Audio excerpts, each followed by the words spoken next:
As the party sleeps in the lower city streets of Ythryn, Ashe begins to dream, finding herself in a strange new location. The black stonework around and the rooms, it looks like the heights of a tower, but it has that sort of black stone that you've seen a lot around the around this building. And as you sort of look up the stairs, you're sort of walking a little bit in that direction. For a moment, it looks like there's almost like a green skull sitting on this sort of chair, and then it turns into the vision of this man, sort of in a white robe with glowing green eyes, and he basically says, "You're close enough now. We can finally talk. Welcome, Ashe. It's good to see you." And oh, right, I see. Oh, yes, it's. I mean, I don't know if it's good to see you, but yeah, I guess it's. Yeah, he laughs at that a little bit. He says, "I can understand. We meet under strange circumstances, but as you moved into the city, you were close enough for me to reach out a little easier than before." What do you? What? Sorry, am I sleeping right now? Or? Yes, I'm communicating with you in your sleep. It's the simplest way for me to talk to you from up here in the tower. I'm in the spire above you. Oh. Why? Why? Why are you here? What? I was the leader of this place. My name, Iriolathus. Yeah, can you send that to me in a message? Because I will do. Yeah, no problem. Yeah, on that front. And I reached out to you because I think, from what I understand of what I've listened in on, I think your and our goals may be aligned. But I do have a few bits of bad news for you. I don't think one of your friends is quite what you think they are. Who? The ice one, Juniper, I believe you call her. I'm sorry. Ashe. I think you'll find that your friend no longer really exists. What do you mean? I know she looks different, but This place, this place runs on magical power, and we captured part of a god, or what you would call a god, and we used it to help power this place. They were a being of terrible cruelty, and we thought we would imprison her in a way that would make use of her. However, in the last moments, we only managed to capture a portion of her. And in doing so, there were problems. This place crashed, and it's been trapped here ever since. And so what you're saying is Juniper is possessed, or? Yes. Or I'm saying that there may be a slight bit of your friend left in there somewhere, but that is mostly what's left of this god, I believe. This Ural. And do you know any way to save her, or is that beyond your sort of realm of power? I don't know. I have hopes. I do not have a definite, I am afraid. I know that the equipment below here could be used to finish the ritual to remove and entrap that god within the power source of the Mythalar below. There is a giant ball of energy below this tower that powers everything, and it would be brought back to full power if it did contain that god. It could be used to extract your friend. Yeah. Or extract this god from your friend. Possibly, but I don't say that lightly. It does not come without risk. You must understand that I reach out to you because I understand some of what you've gone through from looking into your mind. You've had to deal with creatures we have to deal with for a long time. It was part of why we were constructing a weapon of war. This place was a battlement to fight, I believe, the type of creature that you've had to deal with in your past. I don't know if you know the name of them as mind flayers, but the creatures that torment your memories. We, or I, and this group, we have been at war with them for a very long time.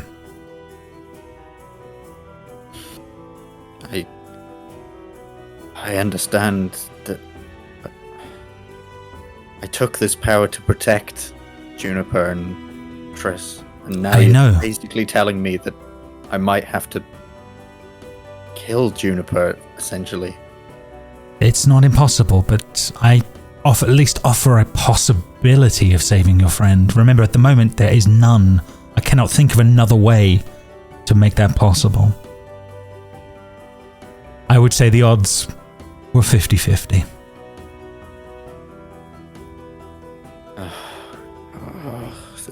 That's better than zero. It is.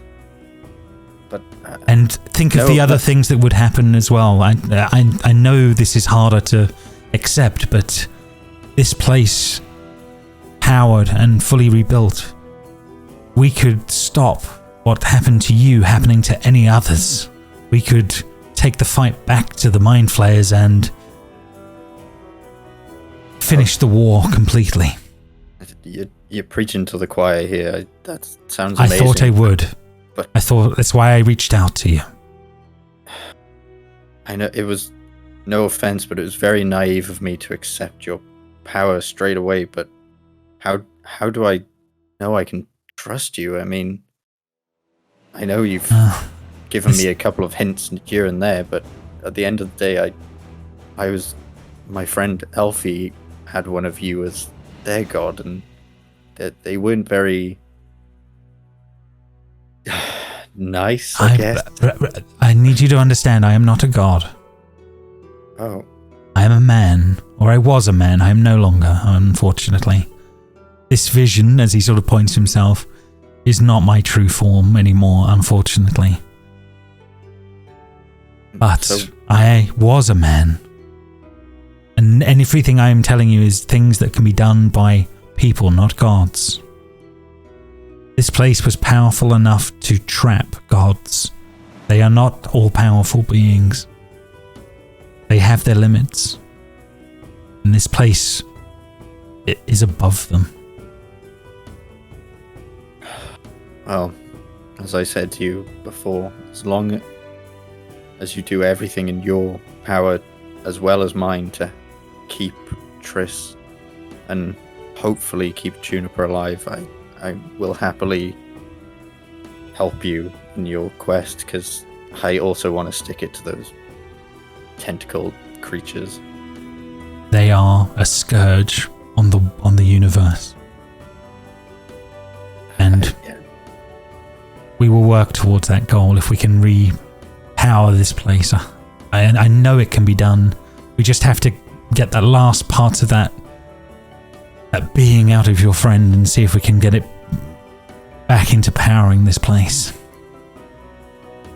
The other option is,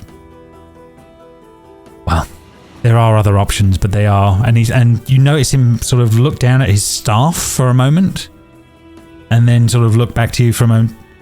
Oh, just too difficult to contemplate.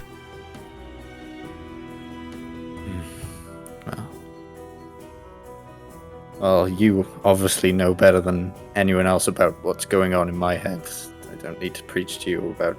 Not at all. It's why I reached out to you in the first place. I think we are of the same mind in most of this. If you need to find the other parts of the Octad, you are already aware of that, and I will help where I can. But be careful around your friend. Sadly, I do not think she is what you think she is anymore. I don't know how much of your friend is still in there, but it will mostly be all right now.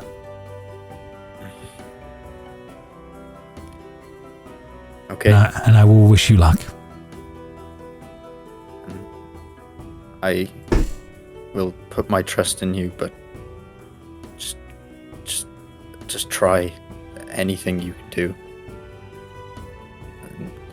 I've given you my soul. I want to save these people. I've already lost 2. I cannot lose another one. He nods. He understands as you're saying that. And the vision will start to blur unless there was any other question. But yeah, it will start to blur out as you would fade back into the into your sleeps. I will save my questions about Triss for another time. No problem. Dear Diary, hey, it's me, Darvin. Things have been pretty crazy here. We went to another one of them towers that we need to go to get those pieces to get inside the central place. And there was all these celestial things inside. It was crazy. When Linus started going nuts, apparently he got some sort of insight that we were about to be attacked, and he said we need to run upstairs. Of course, I went as soon as possible, but for some reason, everyone else had to question him. They don't realize that Linus is obviously the smartest one here, and if he says something, we gotta do it. So everyone kinda bring up the rear, but eventually, we all got upstairs after, I think it was Ashe touched the sun? Yes, I think it was Ashe. Yes, I think that's right. Yeah. After Ashe touched the sun, again Linus, with another flash of insight, knew that would explode, taking out these weird one-eyed creatures. I think they're called Nothics, but they all came in. They were something else. I was the first one upstairs, and I busted in through a trapdoor, and I saw this giant frog-looking wizard thing. He wasn't too happy about us being there, and unfortunately there was a little bit of a misunderstanding that led to us having to beat the ever-loving crap out of him. But eventually, he had it coming.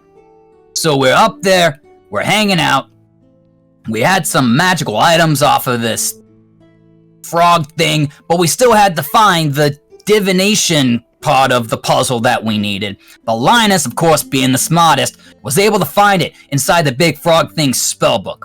So then we had to decide where we wanted to go next. There was this giant telescope-looking thing. Arion looked through that and saw that the frog was looking at some sort of well. So we decided that was the next place that we should go to. So we went there, and there was some sort of script that said just sit down and you think, and some sort about tentacles in your brain. I can't remember exactly what it said. Pentacles, tentacles, one of the two. I don't know. Honestly, I was a little distracted. But everybody sat down on these benches, and they all looked real contemplative, like they were thinking really hard. And I seemed like there was some kind of like, flashes of inspiration amongst a few of us, except Linus. He got this weird look on his face. And then there was a giant roar from this well, and this multi-headed shadow-looking fucker came up. Holy crow, this was some sort of fight, let me tell you. And honestly, it wasn't my best showing. I went down, and I'm not real proud of that. Luckily, I think Triss was able to take out the thing, but I remember there was a flash. There was burning, and I think it came from Linus, but I mean, he wouldn't do that. He's smarter than that. I don't know, everyone got real up in arms about it for a little while. And then, for some reason, Linus started playing this weird, creepy music. We sussed out that it was after he ate the fruit from the Dryad before we got into this place. After he used the healing power on me, he started making all this noise, and we had to fight over whether or not we wanted to get him to stop making the noise, and Juniper was really kind of tapped out on her spells, and I was just not ready for another fight. We finally decided that we needed to go somewhere and rest. Juniper decided not only to heal me up a little bit, which I really appreciated and needed, but also to do something magically to Linus to shut him up, which actually worked. So he wasn't playing the music anymore. Triss was pretty pissed off about the whole thing, but that's something we got to sleep on, I think. So we made it into this like market-looking area, I think, and we found this giant headless golem walking around, and we put 2 and 2 together. It was the body of that head that we saw that was blinking at us. Linus says that thing is a construct and doesn't really feel anything, but I still feel a little sorry for it. If we could just get the head over here, maybe we can put it on the thing. We could have a friend, I don't know. But we need to make sure that we're being careful because we know that the other group that Triss's dragon is really up in arms about is also wandering around the city. They're looking at things. Doesn't seem like they know exactly where they're going yet, but there's no telling when they're gonna find out. So, Diary, I just want to say, you're my best friend behind Linus, and apparently Juniper says I'm her 3rd best friend. Love, Darvin. That was wonderful. Thank you very much. There you go. Yes. So the recap is there. Part of that did feel like when the teacher holds up your failed test for the rest of the class to show your incompetence. For me, personally. This is his super secret diary. No one else is gonna see. No one knows.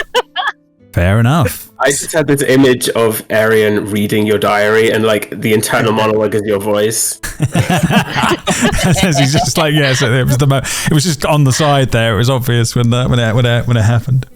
So yes, you guys. Arion reading the names and being like, "Who's that? I don't know who that is." I didn't know it was spelled like that. My God. Why doesn't he say anything about Jennifer? So rude. Right, okay, we are back in this bazaar, this sort of shopping area or housing area that you guys have managed to dissolve the magical hut that you've had for the night to keep you rested. Some of you have had better night's sleep than others. Triss seems to be contemplative and often lost in her own world a little bit.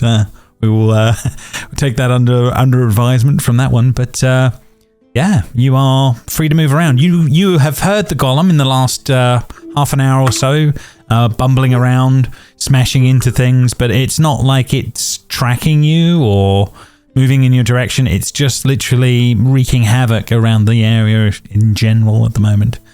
But yeah, you are free and free as a bird to go as you wish around the city. You are where you are, and you need to come up with a plan as a group.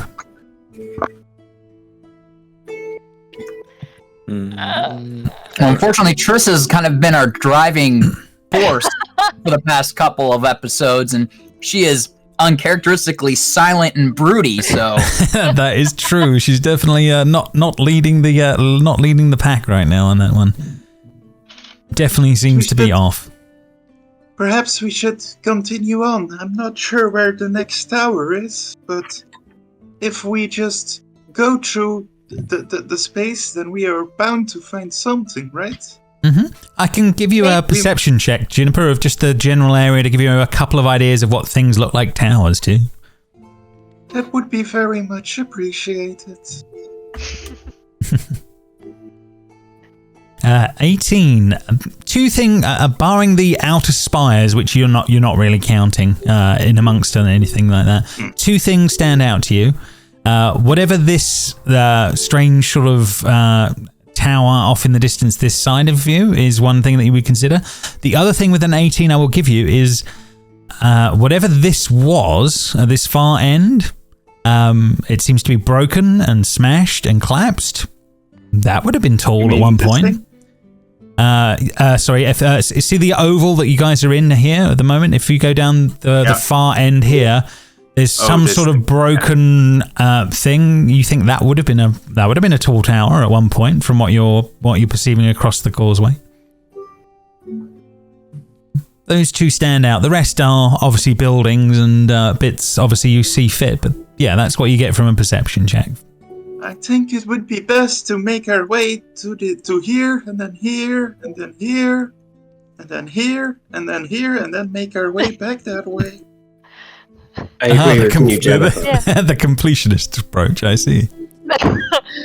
Maybe we should send Verlaine out just to do a bit of scouting, because I don't want to end up walking towards the Brotherhood personally. So maybe figure out where they've been going. It looks like we're all heading for the same thing anyway, so that's an inevitability, unfortunately. I know, but I'd rather put it off just a little bit longer. Fair enough. You Trish can, just you said- can certainly send her out. Understandable. Yeah, Trish just sends, fine. Blaine, can you go see course. things for us, please? Of course, I'll go and see where the little buggers are. She'll fly up around the city for a little bit. 5 minutes or so flying around. Does a sort of a bypass near the tower and sort of starts making her way back.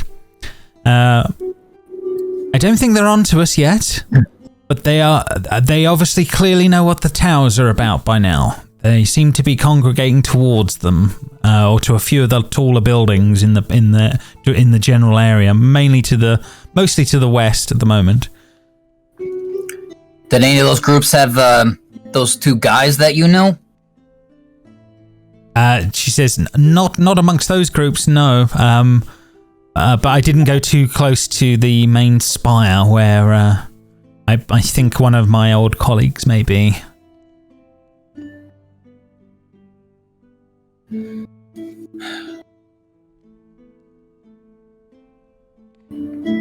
Fine, if no one else is going to do it, let's just go to the down tower that Juniper saw. And Triss is just gonna trudge forward, still dejected. So sad. But she's gonna stare daggers at Linus as she walks by. Fair enough. Well, it sounds like Juniper was thinking of walking one way and Triss is thinking another. So which way wins out is the question. Oh, I thought we were of the same mind, like this one, right? No, the down tower is this one at the far end. Yeah, Triss is suggesting we go straight here instead of plonking through all the exclamation points. In my defense, I did not see where you were like going here. I did not see where you were clicking. So we can retcon that and say that she would want to go to this closest tower, because I don't think she'd go against what Juniper said. Oh no, definitely. No problem. Okay, so yeah, you guys make your way over in that general direction. Relatively easy going. Just need a group stealth check from you all as you go, if that's okay. Just to see how things are going with a certain rogue body of a of a golem. Oh bloody hell, 28. Okay, that's pretty damn good. Okay, the group's looking pretty good. Definitely looking pretty good so far. Wait, did you screw it up? No. Okay.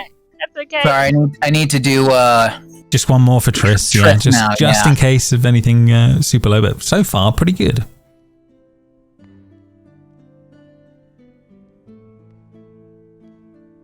What armor is Triss wearing now, by the way? Okay. But as a group, not too bad on that front, on that one.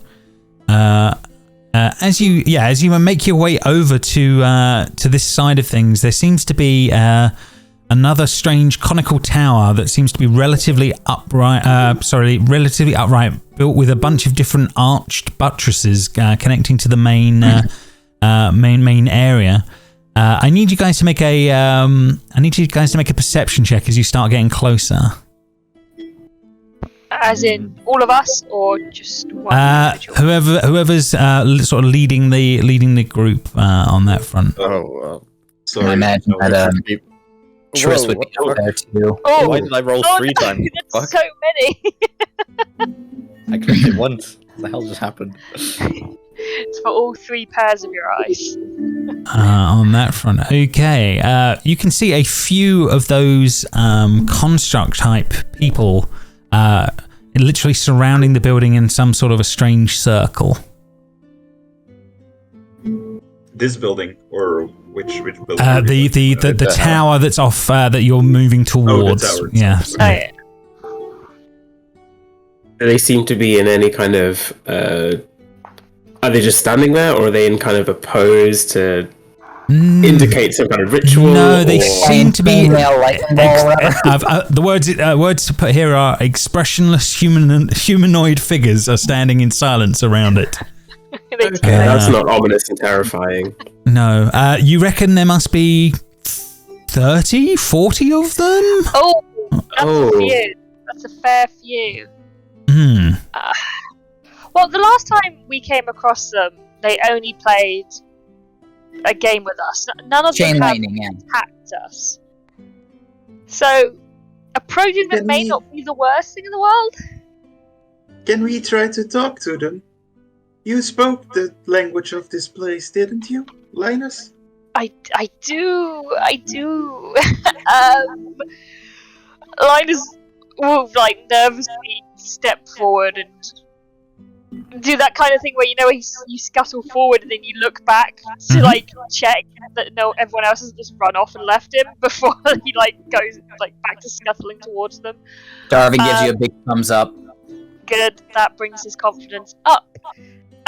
Linus is gonna go forward and in Netherese say, hello there. I hope we're not interrupting. You're greeted with silence from this horde of these blue creatures on that one. Any recognition as to me being there? Or our eyes move and seem to be following you. So yes, there's definitely recognition that something is going on. Okay.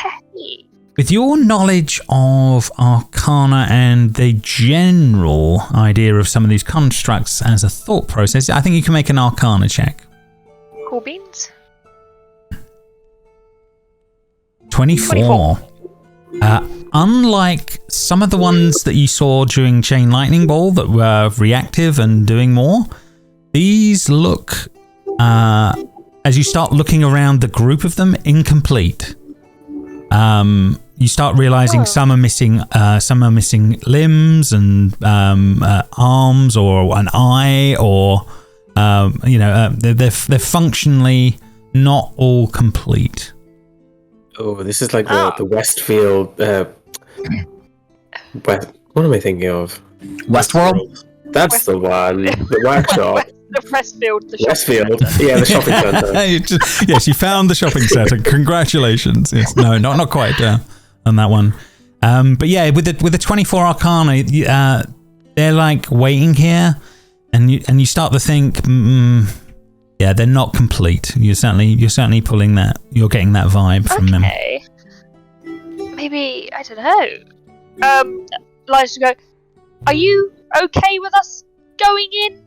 Can you nod yes or shake your head no? Barely any recognition on this one. I'll give you that with an Arcana check of a 24, they're kind of like in a waiting for information mode, or a like standby. They're kind of like they're in standby. Yeah. Okay. Linus will turn and beckon everyone else to come. I think they're all kind of in a neutral state at the moment, and none of them seem to be fully put together, so I think we're fine to go through.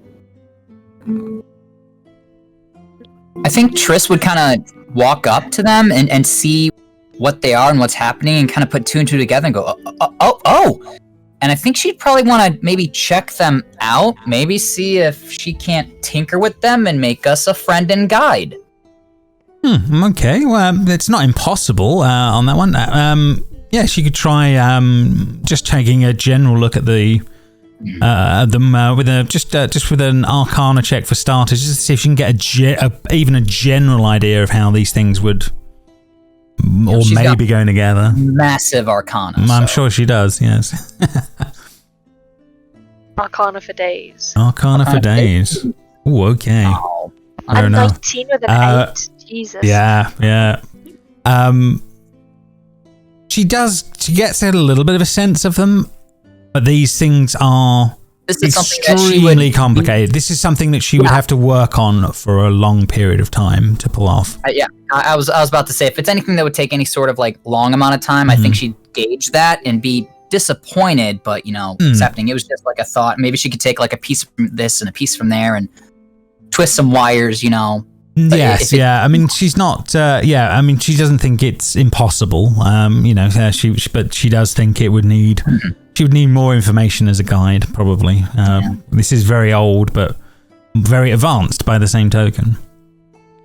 Okay. Well, she'll be slightly disappointed at that, but then probably, remember obviously that we have a goal, and so move on with the rest of the group. Okay. Where are you guys heading? You're heading into the tower? Yeah. No problem. It's easily done. For whatever reason, the doors on the front of this tower have been forced and have been pulled off their hinges. And on the inside, whatever this building once was has been thoroughly trashed. There appears to be a space in the center of the tower that has a deep depression, and something may have been removed from it. Okay, so does it give the impression that this place was searched or destroyed? You can make an investigation check. Yeah, you got no problem for that.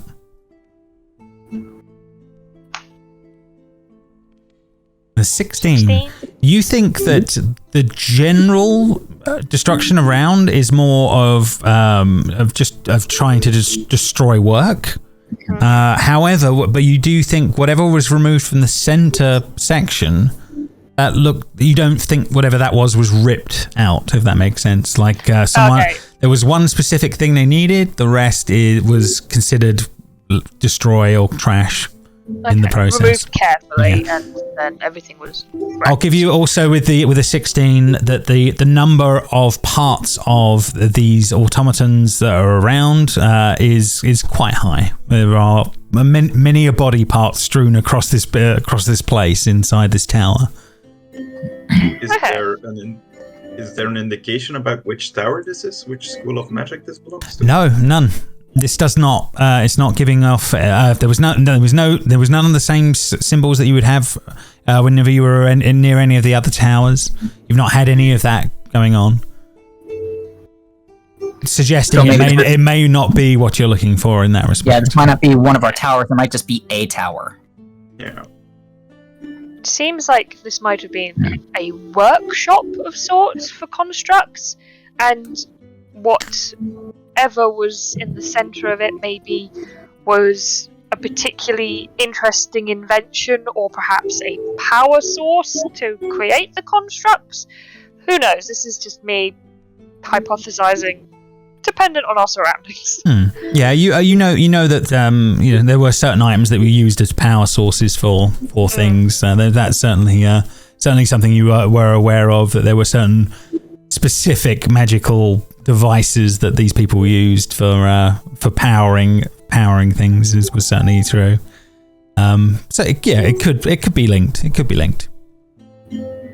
So, Linus, do you and Triss want to see if you can find anything in here we might use, or should we just beat feet to the downed tower that Juniper saw? I'm happy to have a quick look around to see if anything is of interest or value, but I think with the Brotherhood we shouldn't take too long, especially if we don't really know what we're searching for. So I'll do a general investigation for anything of particular intrigue. Yeah, Triss is going to do that too, but she's going to pointedly go to the other side of the room and do it by herself, so not getting help, actually. Fair Linus enough. pulls his scarf up further over his face, feeling really bad. Can Triss get the help action from the dragon, though? For perception things, kind of, yeah. That's. But not for investigation. Yeah, not really for investigation. Okay. 22. That's pretty. 23. Damn. Boom! So yeah, you both do pretty damn good on that one. Bear with me on that front. Linus, yes, a very interesting looking book that you find with your knowledge of Netherese. Sorry, it's it seems to be talking about chaos phage and certain survival ideas. Something quite a strange looking book, but something that might be of interest on that one. Triss, well, bear with me. One sec. What would Triss be finding? Sorry, bear with me, guys. Gotta find the right bit. She finds a very small medallion that looks quite nice in a sort of a star shape. That looks quite nice as she's looking around. That's the most interesting thing she spots in amongst everything else. Huh. Okay. She'll. Oh, Sorry. That's fine. You go. She'll just hold it up and say, "Junie, look what I found." I'll go take it over to Juniper and show her. Oh, that is beautiful. Thank you That's for giving brilliant. this to me. No. Mine now. Now, do you think it is magical?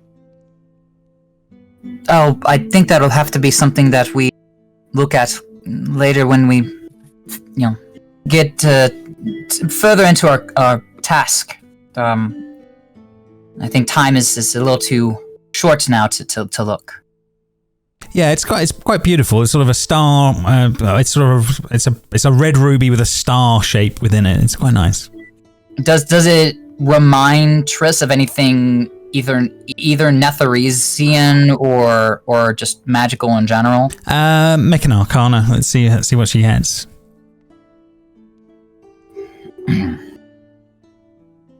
Oh, 29.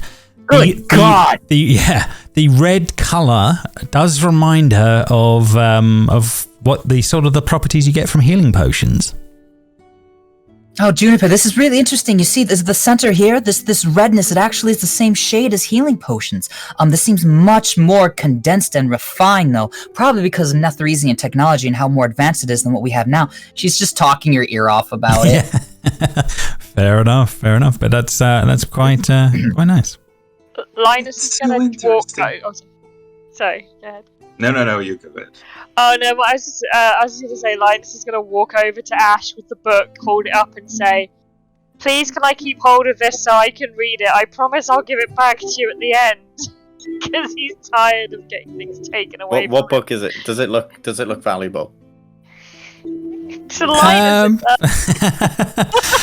on that one, I wouldn't say it looked valuable. It looks like it's got, it's got a nice leather bound sort of outside. So yeah, it would be well. Books are expensive, so yeah, it has value.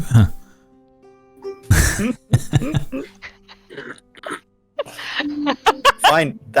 That's your one thing that you can take home. Then it's fine no, by me. oh, I might find something better. That I just want to hold on to it for a bit. Well, so then when hand he it gets, over. Oh, poor Linus.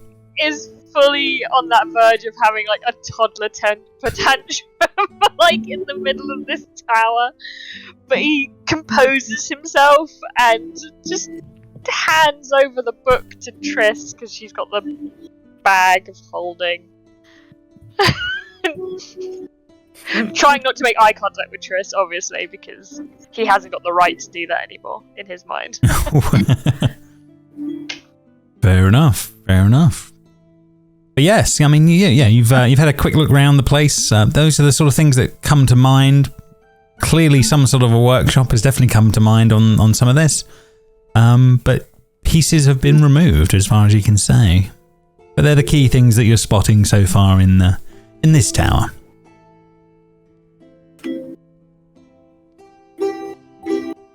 Oh, I guess we gotta move on now, right? That's up to you. That is up to you, Yeah, guys. I don't know if anything is going to be helpful. With all the limbs and stuff. Mm-hmm. Because because Linus knows Triss will not talk to him, he's gonna just loudly say, "Oh, Darvin, it would be interesting to see if any of those limbs would attach to maybe one of the fellows outside. If only I was technically able to do such a thing. Oh, woe is me, I would do it if I could. I hope someone else has the same idea as me." Well, make a persuasion check, I guess, see how well he can do. And then you can Conrad can decide how, if Triss has responded. Oof. It goes down well. Darvin just goes, "Well, I mean, why don't you just ask Triss? I mean, this sounds like her wheelhouse." And then Triss will just say,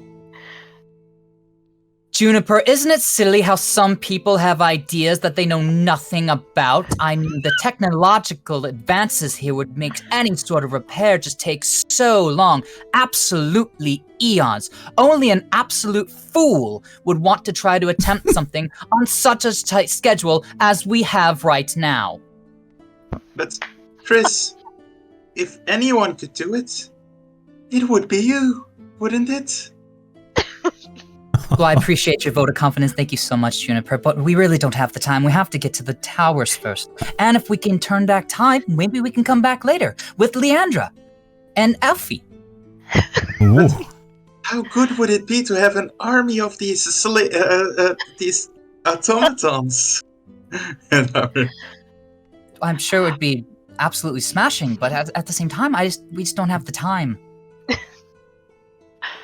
I'd like to think during Triss's speech where she completely slanders Linus. You know in anime sometimes where someone's getting insulted and those arrows just hit into them at every point. Oh, it's every point made. Darvin will walk up and just kind of pat Linus on the back and just say, I thought it was a pretty good idea. It was a question that needed to be asked. You know what? Even if the answer was unnecessarily cruel. Thank you for staying by my side. Of course. Hey, we gotta talk about that fireball when we get a chance. Oof. Okay. But now's not the time because we're on a schedule. Maybe next short rest. But so I guess Triss will tell Juniper, we should get to that tower that you saw. That was a good job spotting that, Junie. And yes, but perhaps we should go around to the other locations first. I've seen a lot of different things around here. There's this huge broken dome that seems like it could house something. That's up to you. I think guys. Triss is visibly torn between wanting to get the task done and wanting to see other things. But Juniper was the one that asked. So she'll say, well, we might find something useful. So yeah, that's very smart, Junie. And You're go towards the dome, I guess. So which way are you heading? Sorry, yeah. So you guys are heading to the Blue Dome, or are you heading towards the tower? Blue Dome, apparently. Dome, I guess. Yeah, Completionist run. Yeah. Ah, fair enough. No problem. Darvin's just along for the ride, so. No Linus ride. thinks he should go towards the tower, but he's not going to argue with anything to do with Triss or Juniper because he knows he's just going to get chewed out and he's not emotionally stable for that. No problem. So when you guys get to sort of on the outskirts of the dome, Linus, make me a perception check, if you wouldn't mind, just general as this is going on.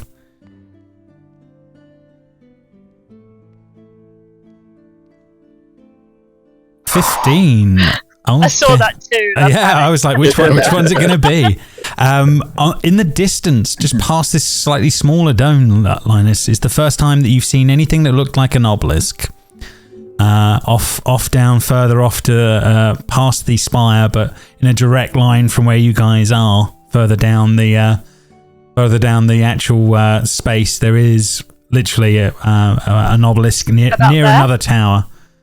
No, sorry, just away. You got to go way past the big spire in the middle and further down. So this is all visible on a line behind the that one. behind There the spire. Yeah, behind the spire. So yeah, that's the first time you've seen something that resembles one of those as you're traveling.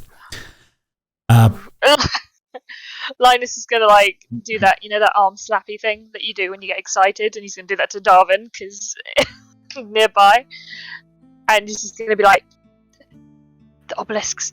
Can we after we've done this bit, can we go to the obelisk? I need to see the obelisk. And he's like pointing over. Yeah. Well, I'm good with going wherever you want to go, of course. We get done with this. We go check out the Smash place, and then that obelisk over there seems like the next place to go, right, everyone? I don't even know what an obelisk is. So, does Triss know what the obelisk is? She'd know that they are strange-looking buildings, but on that for strange-looking structures. But yeah, she hasn't got any reference to anything more than that. So that doesn't look like it might be one of the towers. No, it doesn't look like that would be one of the towers on that one. But Verlaine would be interested in why Linus is interested on that front. So I guess Verlaine would kind of perch, like jump off of Triss and go over to, I guess, Darvin, since Linus is too small, and kind of perch on top of Linus and kind of look and probably start a dialogue, since Triss won't. Fair enough. What do you know? There were rumors about obelisks, but I don't know anything concrete. What's... Just quickly looking at her notes. 1 second. That's okay. Linus knows off the top of his head. Linus would know everything.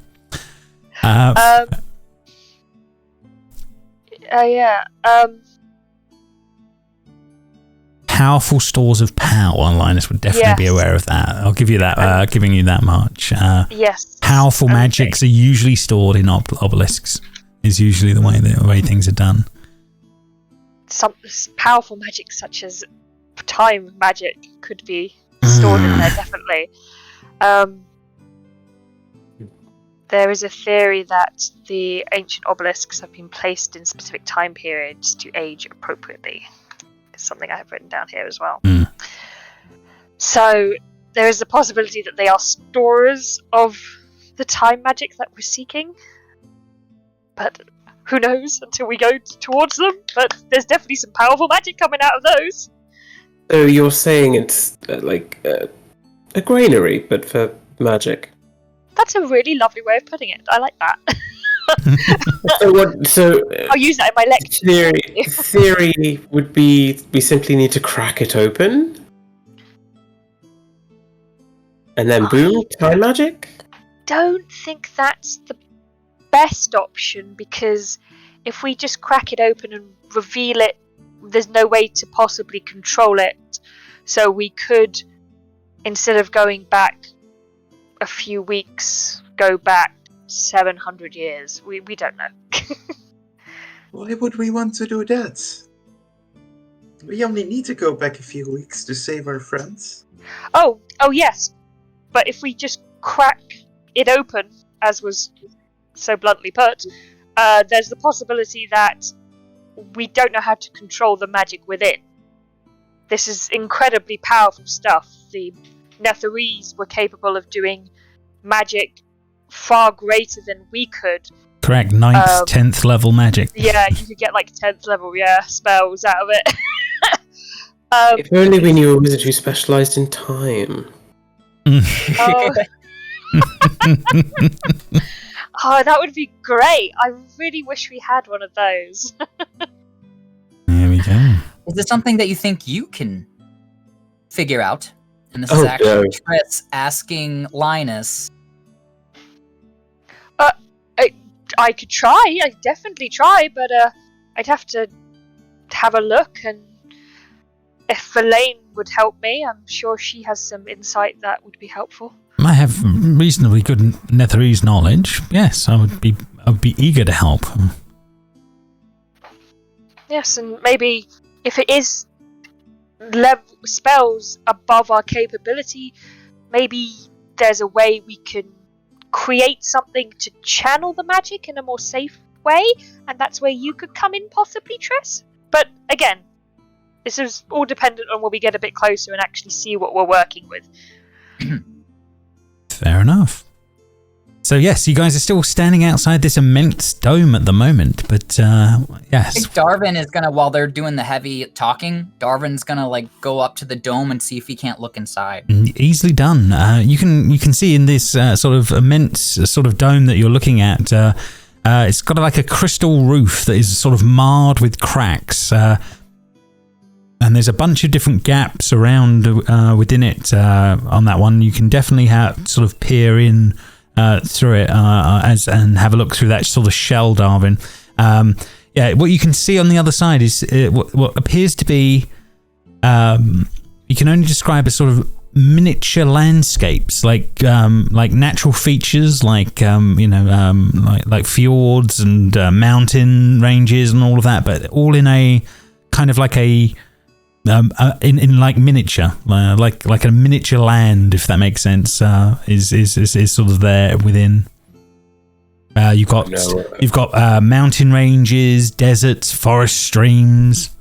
Everything is now sort of draped and covered in ice from the cold, but it's all there, like a small miniature landscape in a big dome. So it's a big space, if that makes sense. We're about to step into It's a Small World. Yeah.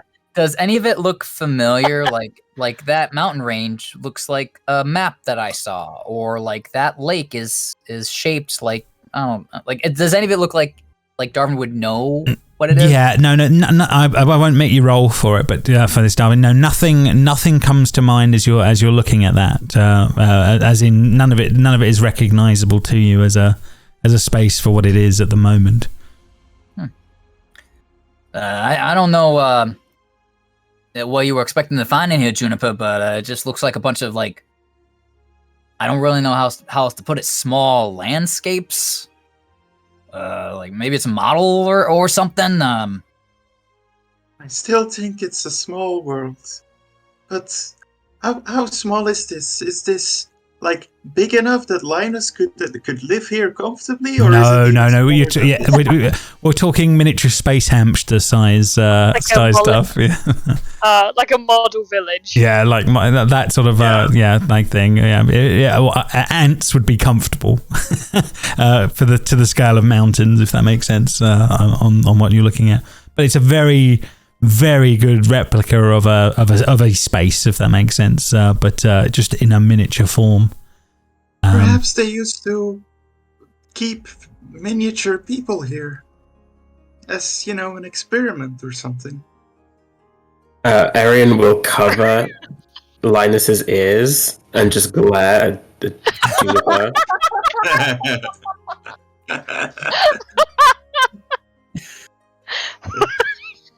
That is a good theory, Juniper, but I think that whatever its purpose is, it's not really in line with what we're looking for. We should probably move on.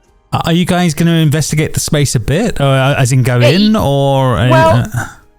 That's why. Yeah, because I want to see whether or not if it's just like a model village, as in just the buildings are there, or if you take a closer look, you see like the water's running, that there's like movement in trees from like a wind or something, whether it's actually an environment or if it's just sure. Yeah, you can definitely go in, and if you do actually go into the building and take a bit more of a look around what's going on, I would like to. Yeah, you can definitely do that. So you guys, if you're spending a little bit of time here, 10-15 minutes of sort of investigating inside as a start point, you would gain a bit of information of an idea.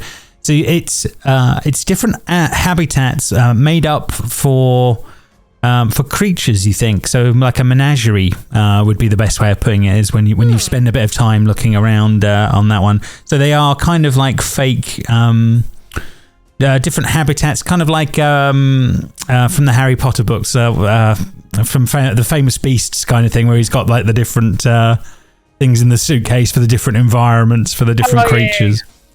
So there's a bit of that. And what you have is, what you start to realize is that there are 8 different large bronze containers on the edges around the outsides of these habitats as you start looking around.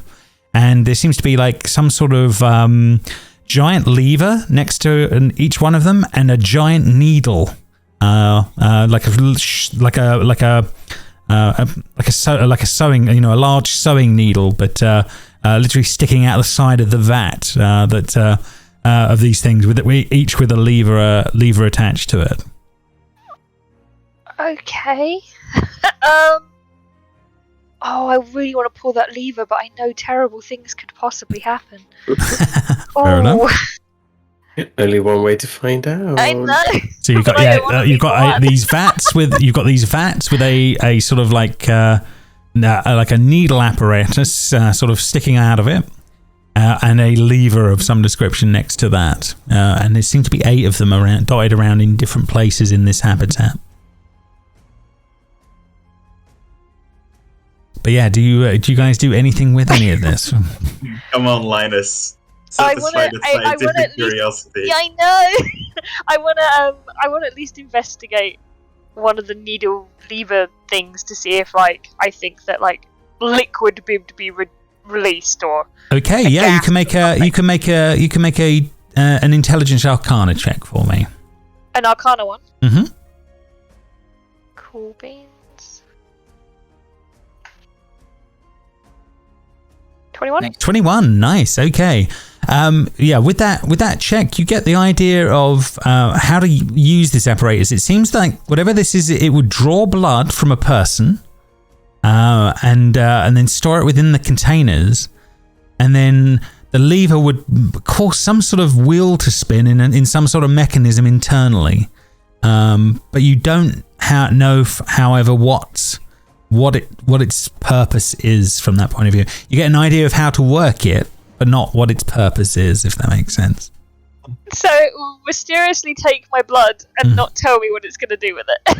Is what Linus has got the gist of. Well, it doesn't have to be your blood, but yes, it seems to be. It needs blood. Yes, it needs blood. Mm-hmm.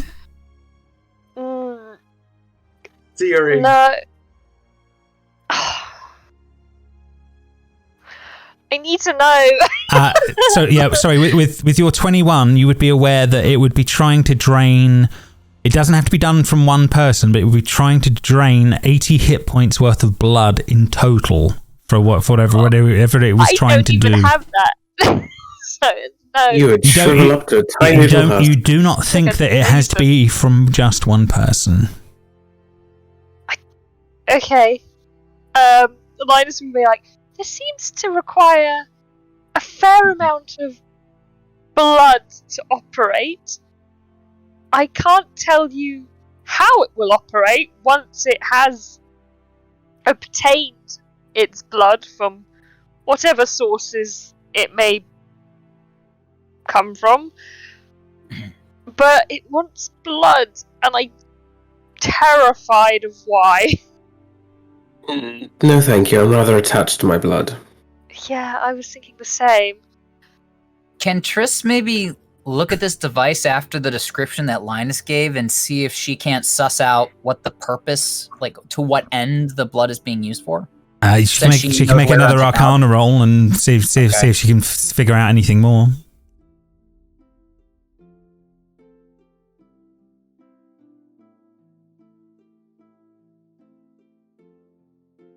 Oof, okay. Ooh, wrong one. Yeah, alas on that one. You have to just trust Linus's thing because Triss can't make head or tails of what it's doing. Yeah, powering. It's a sharp needle at one end. Yes. I think Triss is just going to reiterate that this is fascinating, but this isn't helping us right now. So I think she just kind of wants to go. Yeah, let's go. I don't feel like giving away my blood to any object. Fair enough. And so it sounds like you guys are going to be walking away from the levers and making your way out of the building. Sorry, James. No, that's okay. That's whatever fucker you want us to walk into, we can't. No, I have a theory about what this may be, but I'll just share.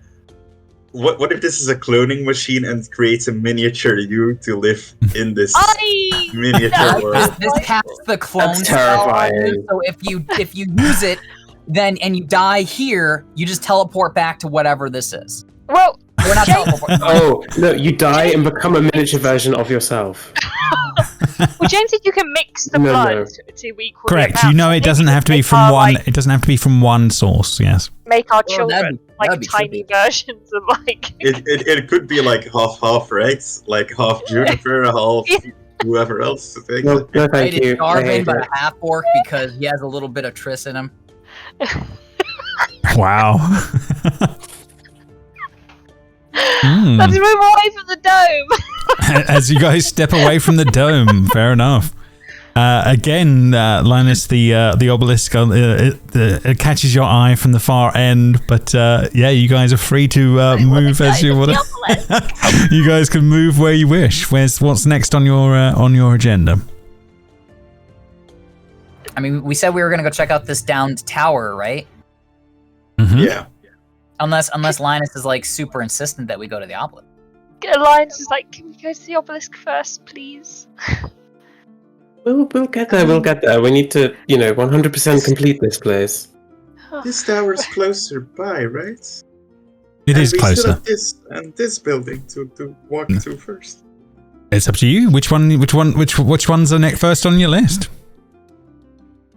I think we need to do the towers as soon as possible. 'cause Yeah, if the people that are here find out what to do, find out the clues before us, we won't be able to get into the giant spire. Well, they're not going to get our clues, the ones that we have. Yeah, but they might get more and guess. They might already lead up to the clues, Or they'll get the other clues and then kill us for our clues. or that. I think that'll be the Where reverse. this is going anyway. Okay. Or we could just talk and, help each other out. Maybe. No one like that idea? Okay, straight to I murder like then. it, but I'm not sure it's gonna work. Elaine seems very convinced that if we were to run into these other wizards, that they would want to shoot their wands first and ask questions later. Yeah. If Avarice is the one running them, she is a cold-blooded killer. Yep, let's go to the tower. Let's go. I don't want to be killed by. I mean, we'll be fast, Linus. We'll be like so fast though. Okay. So I guess we're going. Juniper wanted to go here first, and then to the downed tower. It's up to you guys. Which one is happening is the question. I think we should go straight to the down tower because whilst I love the 100% completionist approach, I do fear that we are up against another group who don't have the same tourist tendencies as us. Well, they just have the Tourist numbers to be able to look at more stuff than us. That's correct. They definitely do have numbers on their side. Okay, so down the tower. Stopping off here first or straight to tower? Straight to tower, I think. Yeah, as a group, you guys decide? Juniper's not here to sway Triss. Darvin would just go where everyone else is going. Okay, no problem. To the tower it will be. We will make your way down here. Okie dokie. 1 second. So that is that one. 1 sec. James, I have a quick question about Triss's spell list. Which one of these are castable and which one of these spell book? Sorry, which ones of these are castable? Yeah, I'm seeing stuff in green, I'm seeing stuff in blue. I just don't know what that differentiation is. Blue means they're always prepared. That's the only difference. So they're all things you can do. They're just okay, cool. Okay, that's all I needed. Yeah, it seems like they're all always prepared for some reason. So yeah, on that one. Okay, so yeah, you guys make your way to this tower. Then yeah, it looks like the remains of a toppled tower lies scattered around the floor. Its fractured base protruding from the ground like a broken tooth. And as you're looking around, it seems to be teeming with crawling grey hands that seem to be moving around all around the base of this tower. As you guys are just starting to look around on that one. 1 second. I'm just going to. There seems to be a door to a whatever was part of the tower that's still standing. Past all these grey hands that seem to be scrabbling around the outside of the of this tower, having a look at all this, looking at all this bits. Anyone want to make a perception check of what they're up to? Yeah, Darvin would be freaked out by them, so he'd probably want to keep an eye out. Fair enough. Go for it.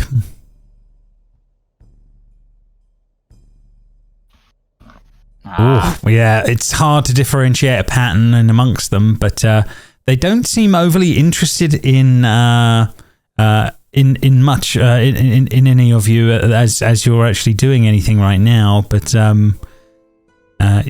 yeah, you see they're definitely all there, and they definitely mean shuffling about, moving between stones and different things all around the outside of what's left of this tower. And like I said, there is a door in the base of this tower that still seems to be in one piece, if that makes sense, as you're looking around. Okay. The two most perceptive people have left. Oh, man. We're doomed. I just check something. That's okay. Well, Trish probably would want to go to the door, probably give these hands a wide berth and see what emblem is on it, because they're all identified by like what's on the door, right? There is, yeah. There's usually symbols nearby, bits and bobs, and yeah, it's easy. I won't make a roll because she'd have to get a 1 to not be able to pull it off. But it's a very old symbol for necromancy. When you do get close enough to see it. Did we check out the other door? Sorry, go ahead. Did we check out the other door on the other tower? Of what that one might be? It was forced open, and Linus didn't think there was anything that identified it as one of the towers. Correct. Yes. Okay. Yeah. And bring you over to the outskirts of the tower. Yeah. Yes. So yeah, there are definitely hands scuttling about. They seem disinterested in you guys, but they are they're definitely moving around the outside of this tower every so often as things are going. Do you think they'll let us in, or are they just gonna like grab us? And I mean, you know more than me. All I know about necromancy is that it means dead things. No, the dead things I work with stay dead, or I read about them after they're dead. I don't play with them after. Okay, Linus is gonna like pick up a stone and kind of like roll it towards the hands to see if they like weirdly attack it in any capacity. No, fair enough. No, they in fact, when you roll one of the stones towards it, one of the hands sort of like thing sort of scuttles up to it and starts picking up the rock and starts moving it away. Okay. Like trying to carry it or drag it Linus thumbs up at one of the hands. Fair enough. They don't seem to respond on that front. But however, the rock that you have is being taken away. Oh, they're like things, I guess. James, do they look like they're trying to perform a certain task? Who's asking that, Triss or Darvin? I think Triss would probably be curious about that, even though I fair think enough. I remember Jamie saying that necromancy and divination were the two schools of magic she least enjoyed. Correct. Yeah, there's definitely that. But make me a perception check, just to see if there's she can see a pattern in amongst what they're doing. Okay.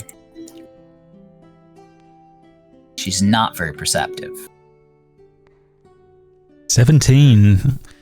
She starts to realise that they're piling up the rocks and bits, and she starts to slowly put two and two together. They're trying to rebuild the tower. They're going to take forever to do it, but they are trying to rebuild it.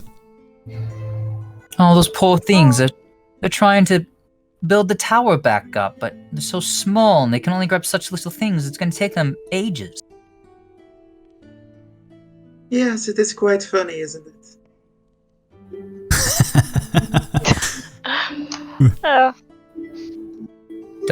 I don't know what to do with that, Juniper. Let's go inside. Fair enough. Is the door unlocked, James? Yeah, go for it. Yeah, it's unlocked. You can go in on that one. Caustic smells assault you on the inside. Ooh. Prestidigitate like lavender smells around. Yeah, Triss covers her mouth right away. Group. You see two hands, disembodied hands, skittering across the room, and the room is lit with a green, eerie glow. There are chairs neatly arranged around the room, some containing seated bodies with missing heads, and various pieces of surgical equipment set on tables and shelves around the room. A one-eyed creature is restrained against the table in here. You guys recognize that being a Nothic on that front.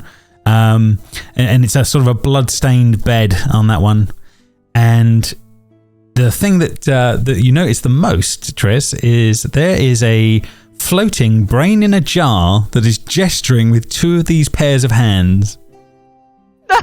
And as you look at it, as you look at this brain in this liquid-filled jar cylinder, you notice that someone has drawn a crude face onto the glass. 1 second, can I make that? Oh, please, do you have an image? Yes, I definitely do have an image. Let me just see if I can change to. There we go. We can change his token. He's got a little smiley face on that one. Oh wait, I can't see it. You can't see Are you it? at the door? Oh, you may have to. Yeah, if you go into you can go into the room, guys. Yeah, you'll be able to see this floating brain in the jar as you make in. Plank from Ed, Ed and Eddie. Oh yeah, it absolutely does look like Plank. Oh, that is a callback. Thinking Wilson. Yeah. And Delightful. he sort of says, welcome to the tower. You sort of get that telepathy in your head on that one. Welcome to the Tower of Necromancy. How can I help you? Oh. We want to get into the very big tower. Oh, I haven't been there in a long time. My master goes there sometimes, but even he hasn't gone in a long time. Yeah, I'm sorry, the place is a bit disheveled at the moment. We've had a few problems in this part of the city. There's been some, I think there may have been some sort of crash at some point. But yeah, we're working on getting things cleared up. But we're having trouble at the moment. I'm sorry, we're not really set up well for guests on that one. Apologies. You said that your master goes to the central tower sometimes. Yeah, he does. He definitely does. But it has been quite a long time since he did that last. Yeah, very long time. Okay, yeah, I was wondering about that because Linus, were you saying that this place came down like a long time ago? Yes. Yes, I know. It's been ages. About 3 weeks. No. Add a bit more to that. 1,000 years or so? No, 6-7 weeks. It's been a while, but it can't have been that long. No. Unfortunately, it has been. That no, long. Don't be silly. That's daft. No, that's crazy. It's like that dream I had where I thought I was a brain in a jar. Oh, that's crazy. And it's sort of at this point, the hands are sort of moving around, and they're sort of putting a little jacket around the outside of the brain in the jar, and it's sort of hanging off of it like shot from its shoulders, as it's sort of like yeah, just it's trying to pretend to be a person with these things around it. Would you like to go to the tower? Not without my master, no. But he's been very quiet for a long time, well, at least a few weeks. Maybe 1,000. Oh, he might. Yeah, maybe No, he's don't there. be daft. It's not been 1,000 years. It's been about a month. Oh. You can make an insight check. Yeah, Darvin's gonna want to make an The insight. brain in the jar. Yeah. On that one. Oh, damn, I got the 11. God damn it, Darvin. For some reason, brains in a jar. Yeah, they're hard to read on that one. But yeah, he's not acting like he's a brain in a jar. Linus is like looking around for a reflective surface of some sort. Oh, Like, I'm sure Arion has a mirror. yeah, For sure. So you're gonna flash the mirror at him. Linus, I'm not entirely sure if that's a good idea. but he needs to understand what's going on. Darvin comes over to the brain in the jar and kind of leans over and says, "How many fingers am I holding up?" How many are you holding up? Oh, you can't see. I'm holding up 2. Okay, yeah, fair enough. Yeah, he gets the correct number. Yeah, I can't see any cameras. Apologies, but Okay. Yeah. He gets the number right, and on that one. Okay. It's interesting that you can see. Do you know how to get into the tower? We're collecting the things from the outside towers that are needed to enter the central tower. And no, I don't myself. No, that's something that my master would know. Kadavix is the master of this place. He's definitely the one to be asking those sort of questions of. Apologies. Now I just try and keep this place down here in better order and get things ready for the next extraction. What is that? Well, for those that want to go through the process of becoming a brain in a jar, like your friend was intimating he wanted. No. First of all, why is that a preference of a person to be a brain in a jar? Well, it has beneficial properties. Some like to go through the process for it gets rid of all those sort of aches and pains of having to deal with a body. You live for a long time. And there are definitely benefits to being able to be just the intellect. I didn't want to go through the idea of it myself, but for others, it's quite a thing people have been definitely been interested in doing. Do any of your patients remember that they ask to be put in a jar once they become a brain in the jar? Sure, yeah, we don't steal their memories or anything. Why would that would be callous and cruel to do. We would never do that. Yeah, I just feel that some of them may not realise that the brain's in a jar. You see his face change a little bit as it sort of gets a little bit of more frowny, sort of as he's sort of looking at you, Linus, as you sort of say that. And what are you? Wait, what? What are you intimating? Sort of gets a little. He's looking a little bit frustrated. Darvin stands stock up like, oh. And basically, subconsciously, what's happened is that the hands next to it have literally drawn on little frowny eyebrows to the eyes. Question. Mm-hmm. So, Linus has been talking to this guy, and I assume I would be closer to him than I've placed myself. Yes, fair enough, yes. Linus is wearing glasses. Mm-hmm. Can he see himself in Linus's glasses? You're not sure? Okay. No, it's just, I was just wondering, necromancy's not my thing, so I was just, Oh, I know, it does need specialised people. I mean, it took Kadavix many years to get where he is. I mean, he is one of the best people in the known universe, I think, for necromancy. He was, and he is the best. He is the best of the best. Triss is just gonna be like walking towards the stairs and just say, Are they here? Can we just pop upstairs? I think he's been fast? sleeping for a while, but you can, by all means, I won't stop you. He's not said that he can't have guests. It's been a while, but it doesn't mean we can't.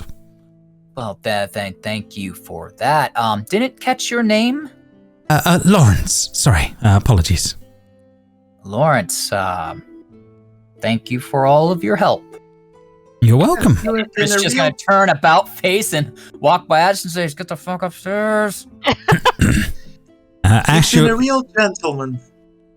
with that comment, you see his the eyebrows are wiped off the jar, and it looks like he calms down.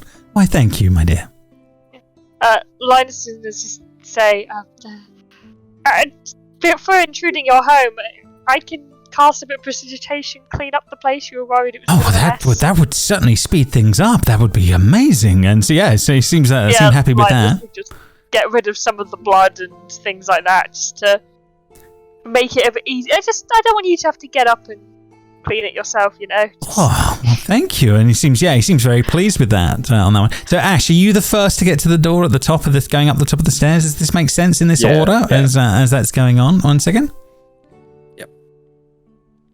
I wouldn't let Triss just walk up on her own. Bear with me. Okie dokie, yes. So Ashe, you would be first. It's easy to go through the door, so you would be first through, as the rest would come through. It's pretty hideous on the other side. Is Darvin staying downstairs for the moment with Linus for this first little bit? Oh yeah, Darvin's not gonna let Linus stay down here by himself. He doesn't know what's going on with this weird brain in a jar. He's also curious about what's going on with this Nothic on the bed. No problem. I will definitely come back to that in 2 seconds. So on the upper floor, there's books and overturned tables. Bones of varying shapes and sizes are strewn all over the floor of this small round chamber, all covered in luminescent fungi. A well-preserved body lies off to one side. I'm going to say that is going to be over here on this mat, but on that one in the room. And in the corner of the room, there is also a large, glinting green gemstone over here on this side as things are going on. So yeah, there's a body lying on the mat, if that makes sense at the moment, in wizard type robes. I'm gonna flick a copper coin at it to see if it moves. Fair enough, no problem. You flick a copper coin at it. The body on the ground does not move as that happens. Ashe, I need you to make me a charisma saving throw as that's going on. Whoa. Uh-oh, spaghetti. You get +3. Not that it's going to help. Oh, okay. Ashe, yeah, you're going to have to come into the whisper room. Oh! All right. Okay. Cool. I'm gonna use that to do. Okay, Ashe. There's a fair few things that have gone on right now as this is going on. Bear with me. I need to get the right handout for you. 1 second, and then I'll have to put it in your chat. So basically, Ashe's soul has now been sucked out of her body and placed in the green gem that is on the table nearby, where this guy that you now are is, if it makes sense. So you are now High Necromancer Kadavix, and I'll give you all of his info in here. So let me just copy this out for you.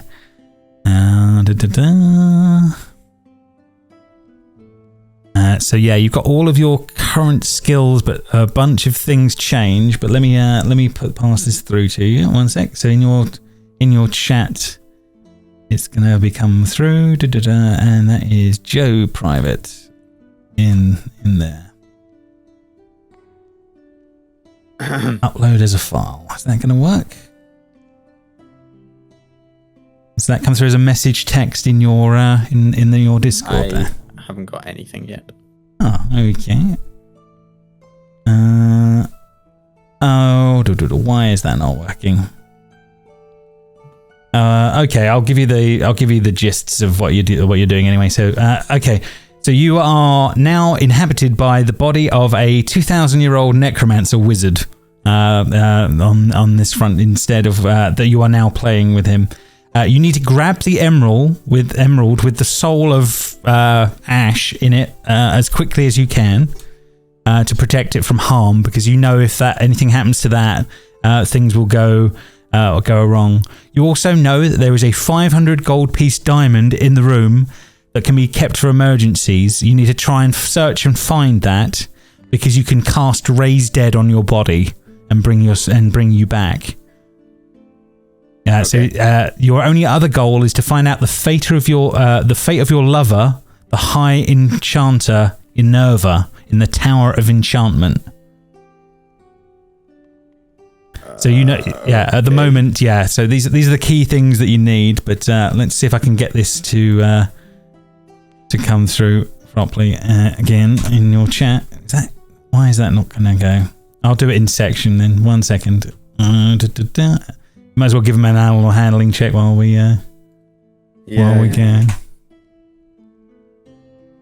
Damn, 13. Oh man, that is bad. Right, I'll give you all this so you can read. But key things are you got to have the gem. You got to keep that safe, because you know if they start fucking about with that will cause you problems. But you want to revive your body, and you want to get you want to be given enough time to be able to do that casting. So that will take time. So you're going to want to try and stall them and keep them here, or make them go off without you. Anything to try and make that happen, if that makes sense. Is that better? Can you start seeing that stuff come through as? Yes. Okay, fair enough. Ensure the cooperation. Then I'll give you the next section. There you go. So that's the key. That's the key information you're going to need to work this bit out. But so the minute you're back in the room, you want to get the gem as quick as you can. You want to keep them.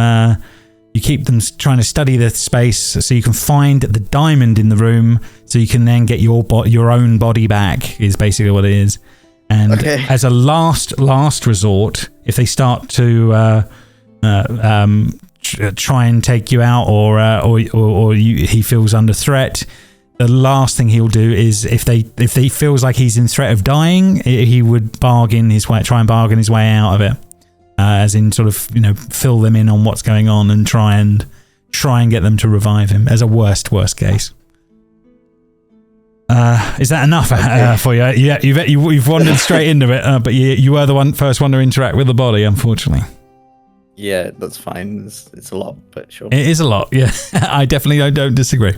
Okay. Yeah, if there's questions, we'll jump back in here, of course. Yeah, where is the gem? The gem is on the table, just off to one side. You can grab that fairly quickly. You can see that there was the green gem that's glinting to one side, so we can get that quickly. It's the diamond, you don't know where it is in the room.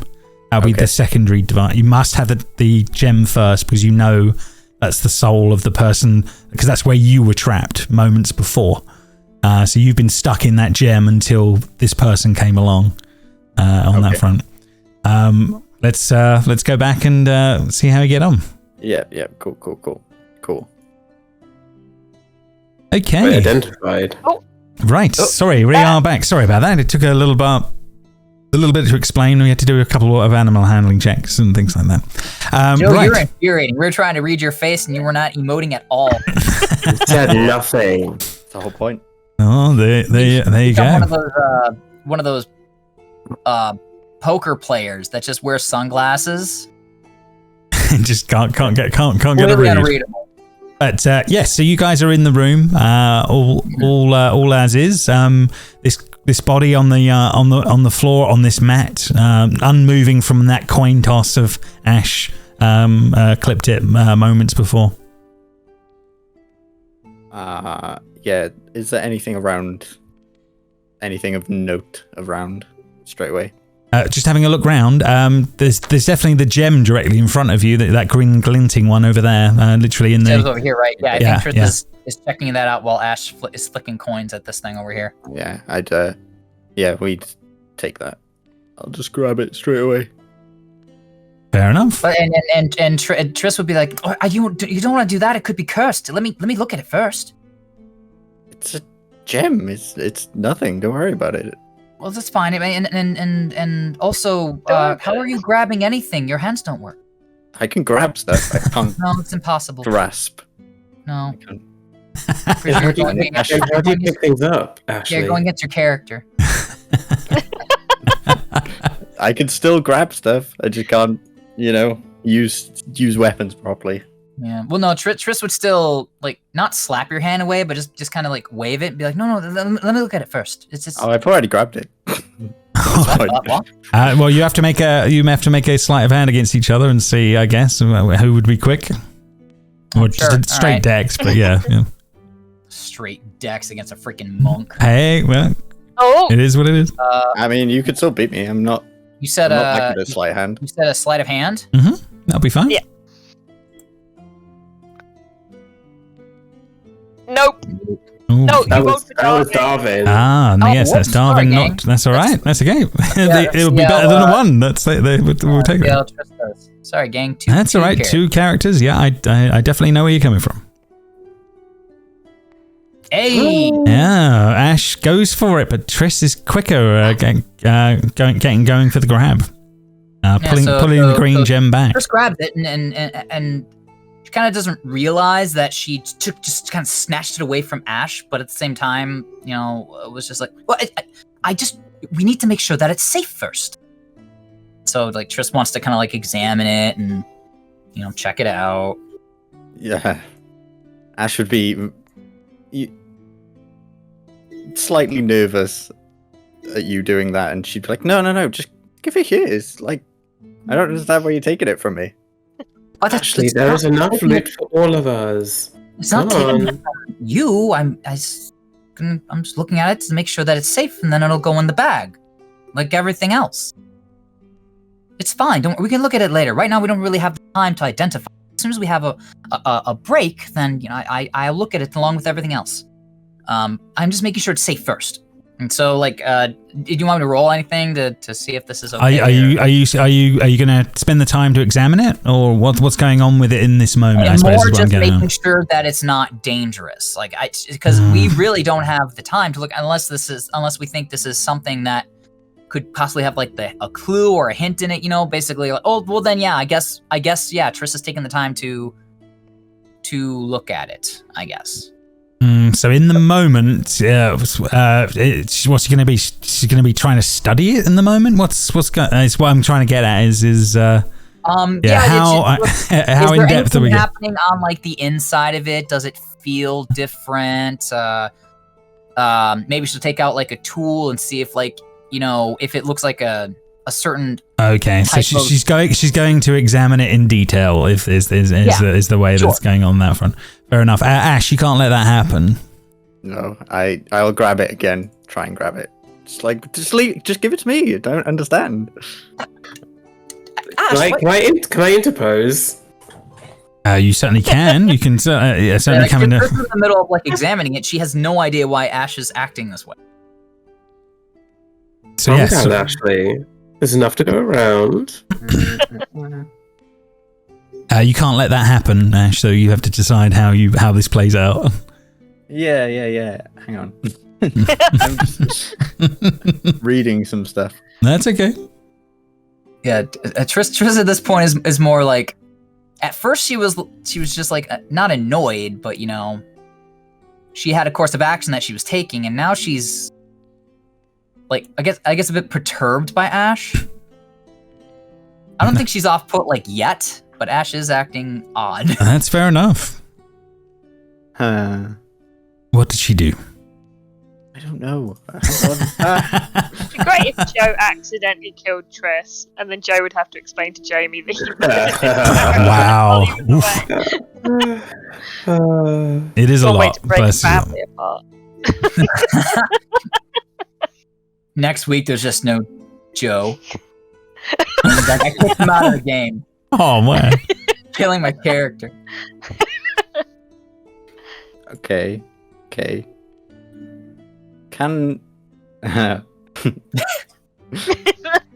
It's okay. James, Do can it. I take you to the Whisper? You certainly can. Yes, whatever you need. 1 second. Here we go. Well, that escalated quickly, didn't it? My plan. Basically, what would happen is that they would see a miniature Ashe in the inside of the gem, and the jig would be up instantly. So you cannot let this happen in the moment. So what would he do? Is what you've got to Right, decide. I have 2 plans. Mhm. I have either I grab the gem and dimension door away, Fair enough. and come back at some point. Mhm. Or I tell them if they do anything to the gem, Ashe dies, and they have to help me search for this. Oh, well, yeah, it is that big a deal. He could go that route.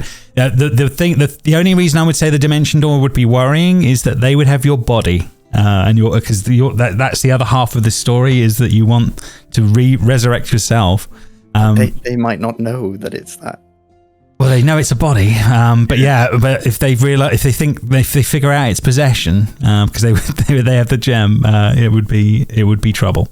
But yeah, which way do you want to go play it? We can go either way. He can come clean if he wishes. I'll do the intimidation sort of route, I guess. Fair enough. Okay. Okay. Cool. Okay. Let's go back. Go back. Alrighty. Decisions have been made. Choices have been made. Ashe goes stone-faced, says, "You don't give me the gem, your friend dies." And I'm talking about the one you're looking at right now. And you can make an intimidation check as well with that. Do I have his stats or mine? You bear with me 1 second. He has a different wisdom and intelligence score. I think the rest are yours. Okay, yeah. That's fine. Ooh. Yeah, stone cold. This face, Triss, directly to your face. Literally says those words, and it says, if you don't hand it over, your friend is dead.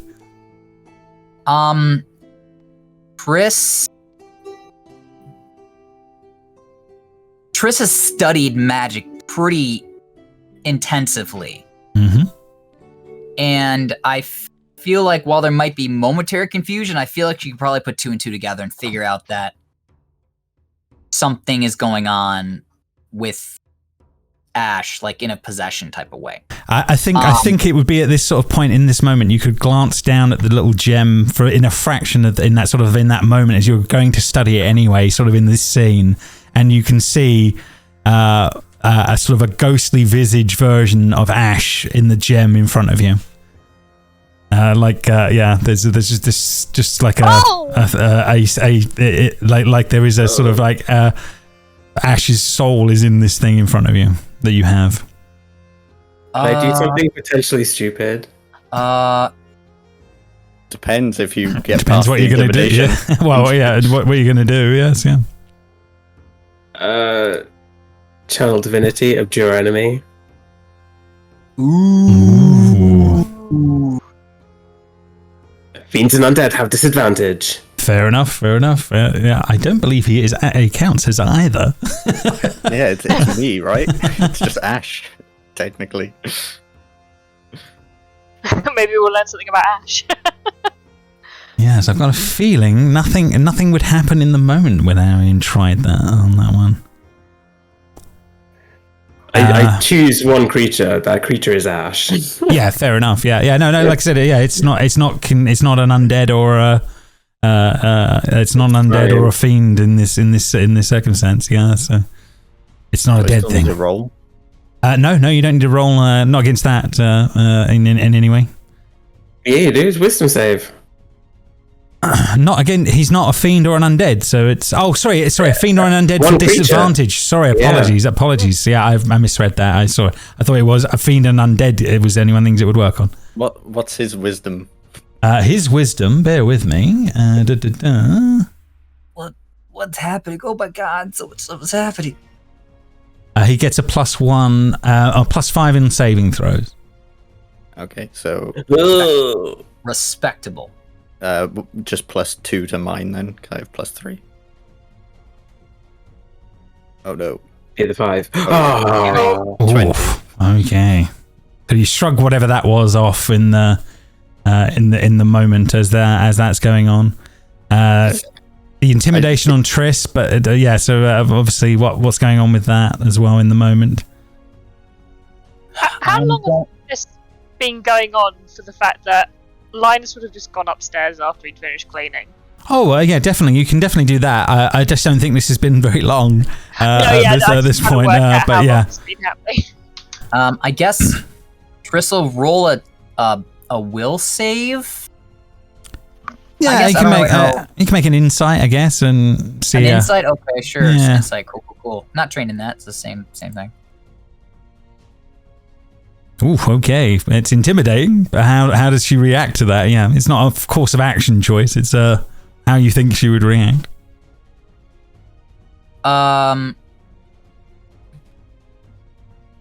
She puts 2 and 2 together. She knows that Ashe is not in there anymore. Mm-hmm. And she's scared to death of losing another friend. Mm-hmm. I think she's just gonna hand it over. Because she hasn't really. I think she's the weakest in in necromancy because she thinks it's icky. As far as me, so I don't think she would know how to navigate how to fix this right now. So she says, "Oh, okay, please keep her safe. Please give her back." Thank you. And I suggest what is happening? I suggest we all start searching for something for me. Otherwise, I guess this body is no more. And she'll pocket the gem and start looking for something. What do you want? What are we looking for? And who are you? I'm just looking for another gem, that's all. If you can find that, then I'll happily give you this body back. I don't think Triss is going to insight because Triss is very scared. And she'll just say, Juniper, Arion, just do what they say. And Triss is going to help look around for another gem, I guess. Make an investigation check, anyone that's checking things out, unless anyone else is acting or doing something else instead. I guess Triss is giving her help action, right? Oh no, Arion will pull out a torch and light it, and then hover it over this body. Oof. What happens if we destroy this body? It's nothing. I told you, if you do anything bad, this body's also gonna die, so you're gonna lose whoever this is. I mean, to be fair, I don't really like Ashley that much, so I don't think any of us here are going to lose anything. I think Triss and Arion would not what are you doing? let anything happen. Just do what they say. I have no idea what Juniper's doing in this, but yeah. Triss is completely cowed. She does not want to lose another friend. Did Triss find anything with that investigation? I don't know what to do either. Triss, yeah, you do spot a diamond in amongst the rough as you're looking around with the 19. Is that what Do you pull it up and show? I think Triss is going to sleight of hand it into her pocket to buy time to try to figure out what's happening here. No worries. Yeah, you make a sleight of hand against does this his guy perception. have Ashe's perception? 1 second, I can check that for you. This is important. You said different wisdom. You did. I did. Well, yeah. Hang on. Wait. Let's Let's just see. You retain your strength, dex, and con scores. So yeah, wisdom is you do not have your perception. You have his perception. So that's only a +1. So it's going to be very different. So a sleight of hand from Triss is definitely on the cards right now. And just a D20 from Ashe, if that's okay. Oh, that was almost a 20. But you're not dealing with super perception. Oh, Ashe is. But as this person has spotted you trying to pocket this diamond as this is going on. Oh, perfect! You found it, and I don't think you would be trying to hide it, would you? Because that would be a very bad move. Meanwhile, as that's going on, Arion, you obviously used to got this flame in a torch. What's going on with you? Yeah, I'm hovering it over the body. Like, if things go south, you'll drop the torch. Do I know if what Arion's doing would do anything to the soul, James? Make an Arcana check or a history check. No, history check in this case. I think more of a book knowledge. She is trained in that too, so. Balls. 12. James, I would like to give myself a flash of genius. Oh, okay. So that gives an extra 5, doesn't it? On the. Is that right? 5. +5 to the roll. Okay. So 17. Okay. With that,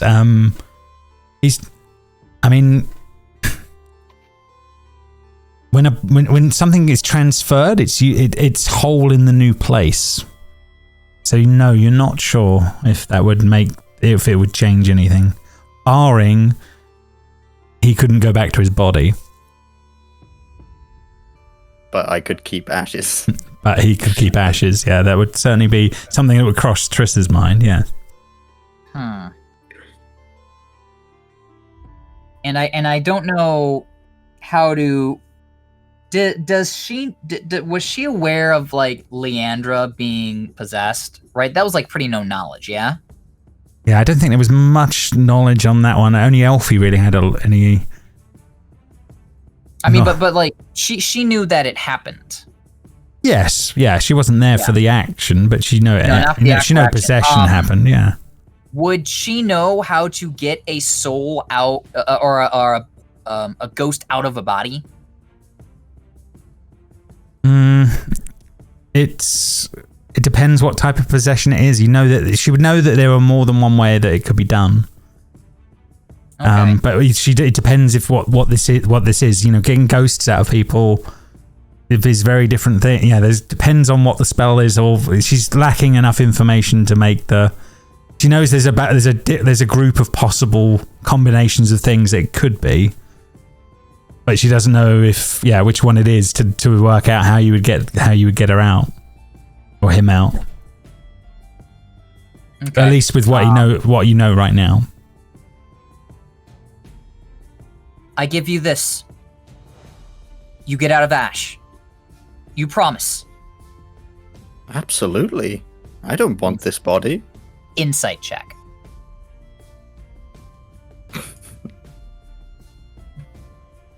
And just give me a D20, Joe. Yeah, it's got to be pretty poor, but God. Yeah. In Ashe's body, impossibly hard to read, Triss. You can't tell.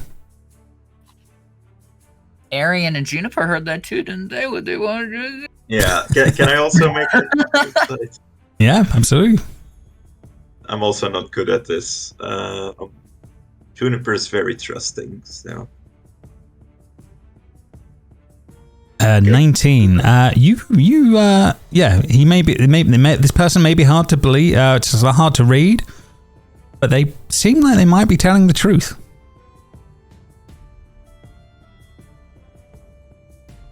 What if we get you a new body?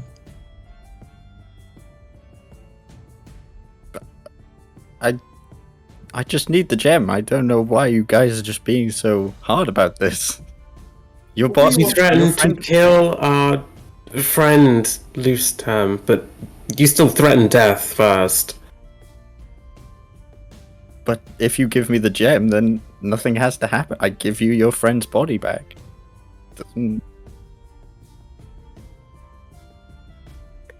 How about this? Counteroffer. You tell us how to get into the big tower. We give you the gem and Ashley. Do not giving him our friend? That's not on the table. We're not bargaining with that. No, Oh. absolutely not. No. No, we get Ashley back. We're not giving him... Ashley's... No. It did sound like you were absolutely Yeah. offering Ash. No.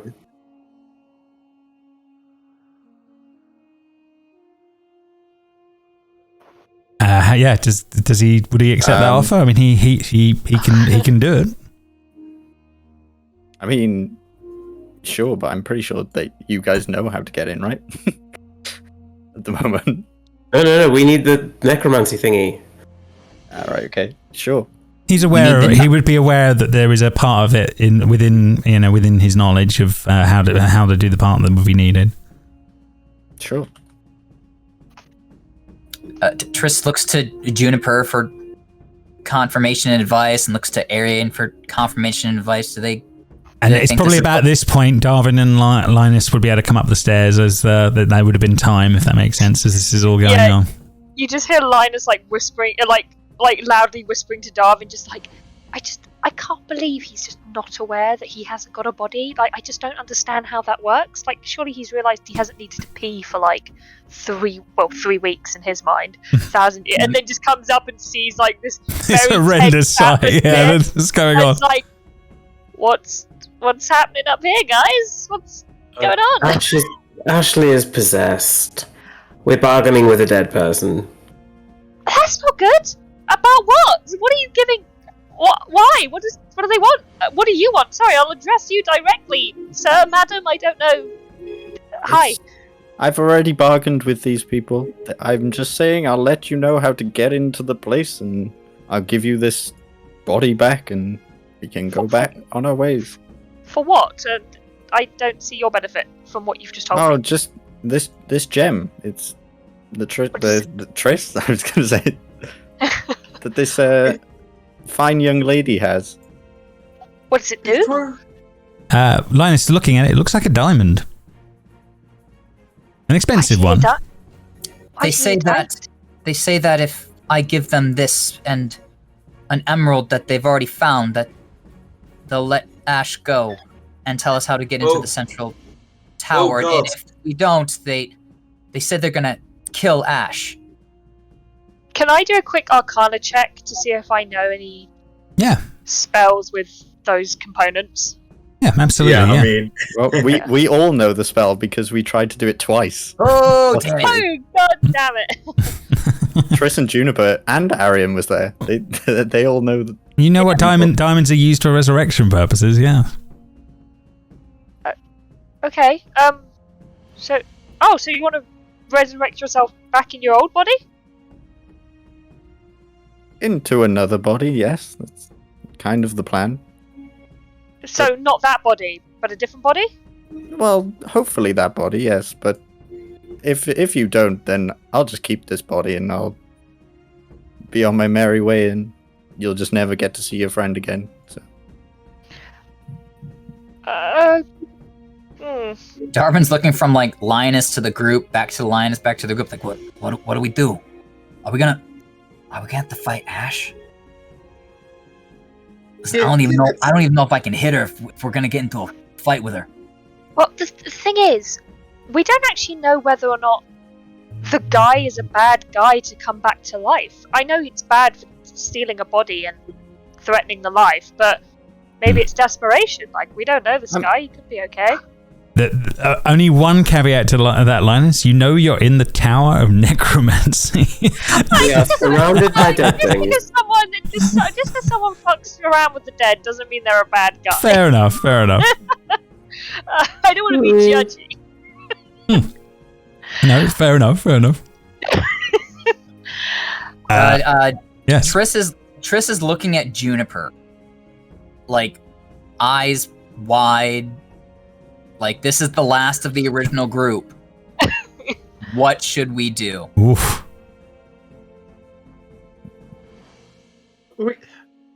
We cannot risk Ashe's life. She's too important. She's tearing up, like big old tears. Like, they're not falling, but her eyes are getting very, very watery. And she'll just like nod and hold out the diamond. And ticket. Thank you. This wasn't so hard, was it? No, you And- give us back our friend you promised. Yeah, James, can I just see you in those three again? Yeah. Okay, 1 second. This whisper room's getting its use tonight, guys. Here we go. 1 sec. Nothing bad, everyone. Don't worry. Alrighty. You're going to need an hour with that body to cast it. Yeah, What is the question you're asking? Right. Would this guy, if I was to walk over to the body, cast Dimension Door holding the body to take the body with me, because I can do objects, Mm-hmm. would he just let Ashe die, or would he just break the gem and just say, go back to your friends, and then he dips? Like He doesn't care. He does. The only thing he cares about is getting back into his own body and living again. He doesn't actually care. He's not actually cruel, if that makes sense. He's not written as he's literally written as neutral. So you could definitely say that, yeah, he could then Dimension Door away. He's got to then carry a body with him wherever he ends up. There is that going on. It's not going to be easy to pull it off. And like, obviously, because I'm playing him, but I don't want to spoil anything.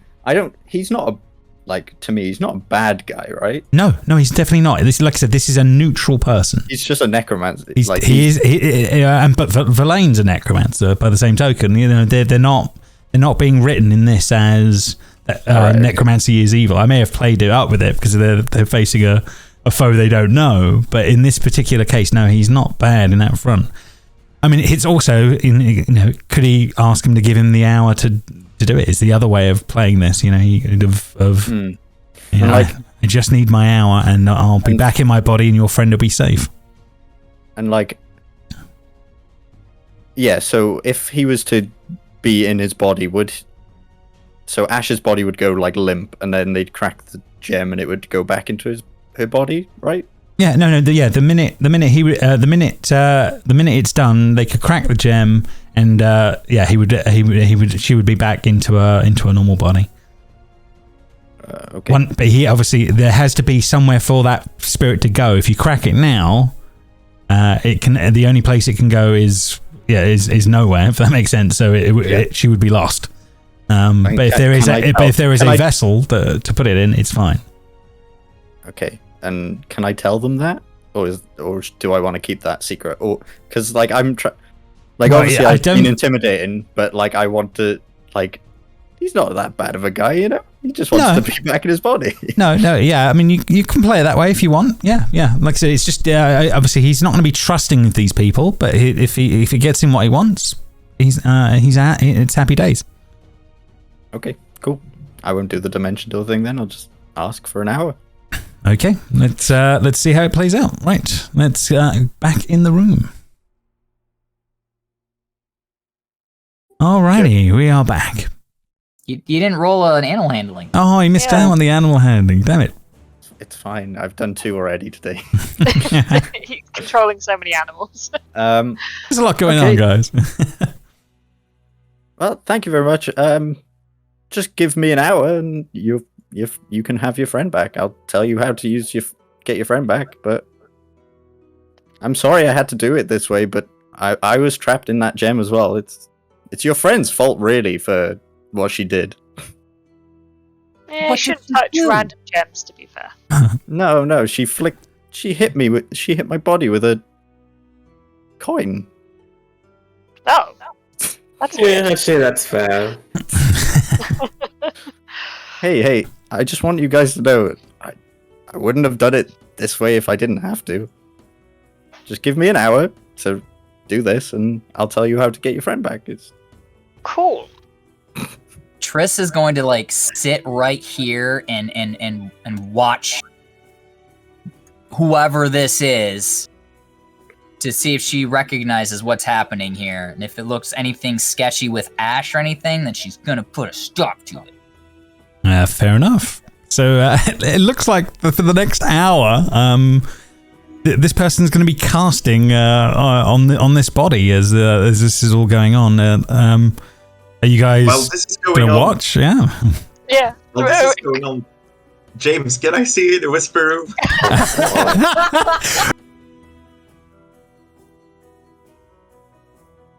So, back when I received this charm of the Frostmaiden, Yes. I was told to kill the ancients or something like that.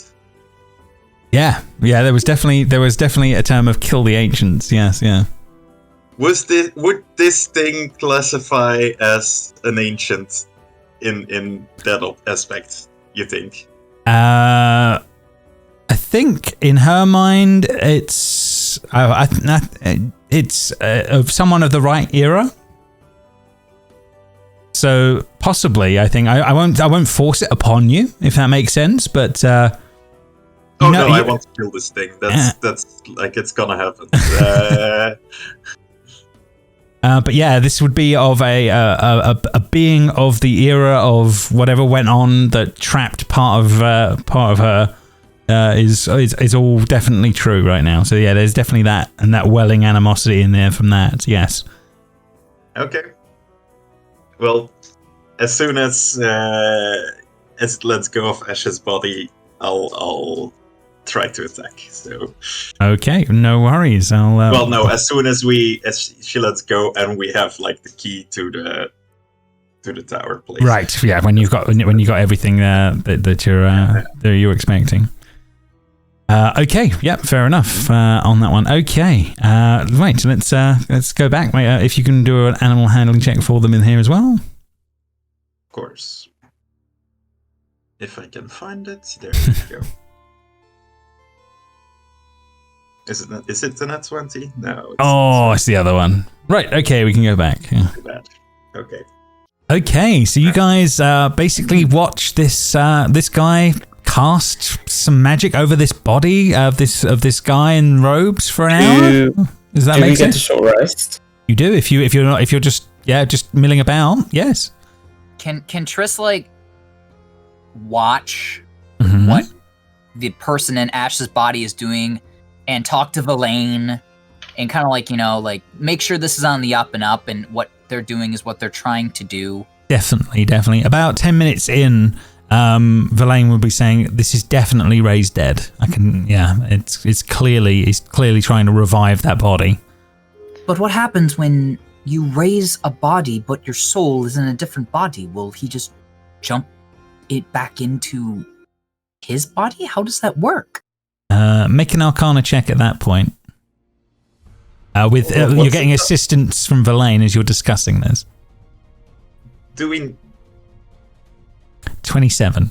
So between the two of you, you assume that it must be a case of that the soul can be passed into can be moved into another vessel. As much as Triss probably hates it, I'm guessing this has become almost like an academic exercise for her. It's a thought game, but in real life. Maybe she's getting a taste for necromancy. Ooh. I just said I'm not making character decisions for Triss. Yeah, that's definitely true. He'll have to watch the video and make his choices when he sees the decisions. Yes, absolutely. Do we know the time limit on Raise Dead? Is that a thing? There is a time limit on Raised Dead. Yeah, that's definitely true. But obviously, the body was in perfect form when you saw it now. Yeah.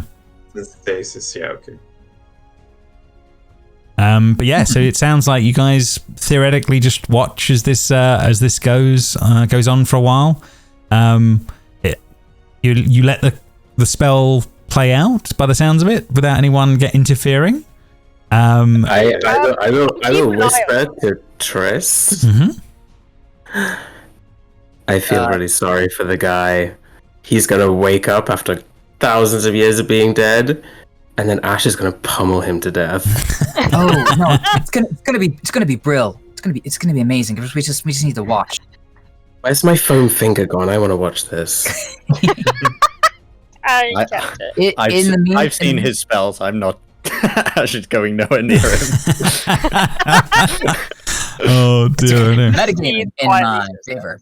In the meantime, Darvin is gonna go. Hey, Linus, they think this is on the up and up?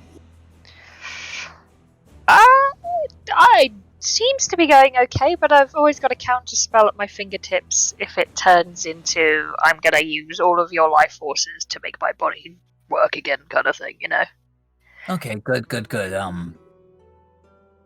Hey, I just I don't know if this isn't the time, go ahead and just let me know, but that when we were fighting that Hydra, that was Triss is mad at you because that fire was you, right?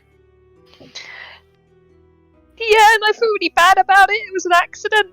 I had never used that spell before, and I'd been playing around with some sorcery stuff, and I thought that I could make it work without hurting you. I'm more of a theoretical kind of guy. This practical stuff isn't the best for me, personally, and I'm really sorry. I didn't mean to.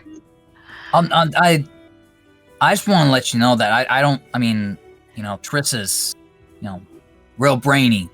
So maybe she knows more about it than me. But we're still here, and I'm I just want to let you know that I make mistakes while cooking all the time. Sometimes you gotta throw out a dish. Sometimes you gotta adjust the flavor. But if anybody can learn from their mistakes, it's you. So I just want to let you know that I don't have any problems with you, Linus. I never have. So, you made a mistake, and that's just, you're just a person. You're the smartest person I know, but, even that happened, so. Linus is just gonna, wrap his arms around Darvin and just, rub his face into, his stomach or wherever it reaches up to. I don't know if we're sitting down or not. And it's just gonna be that kind of, muffled because he's trying to show that he's crying.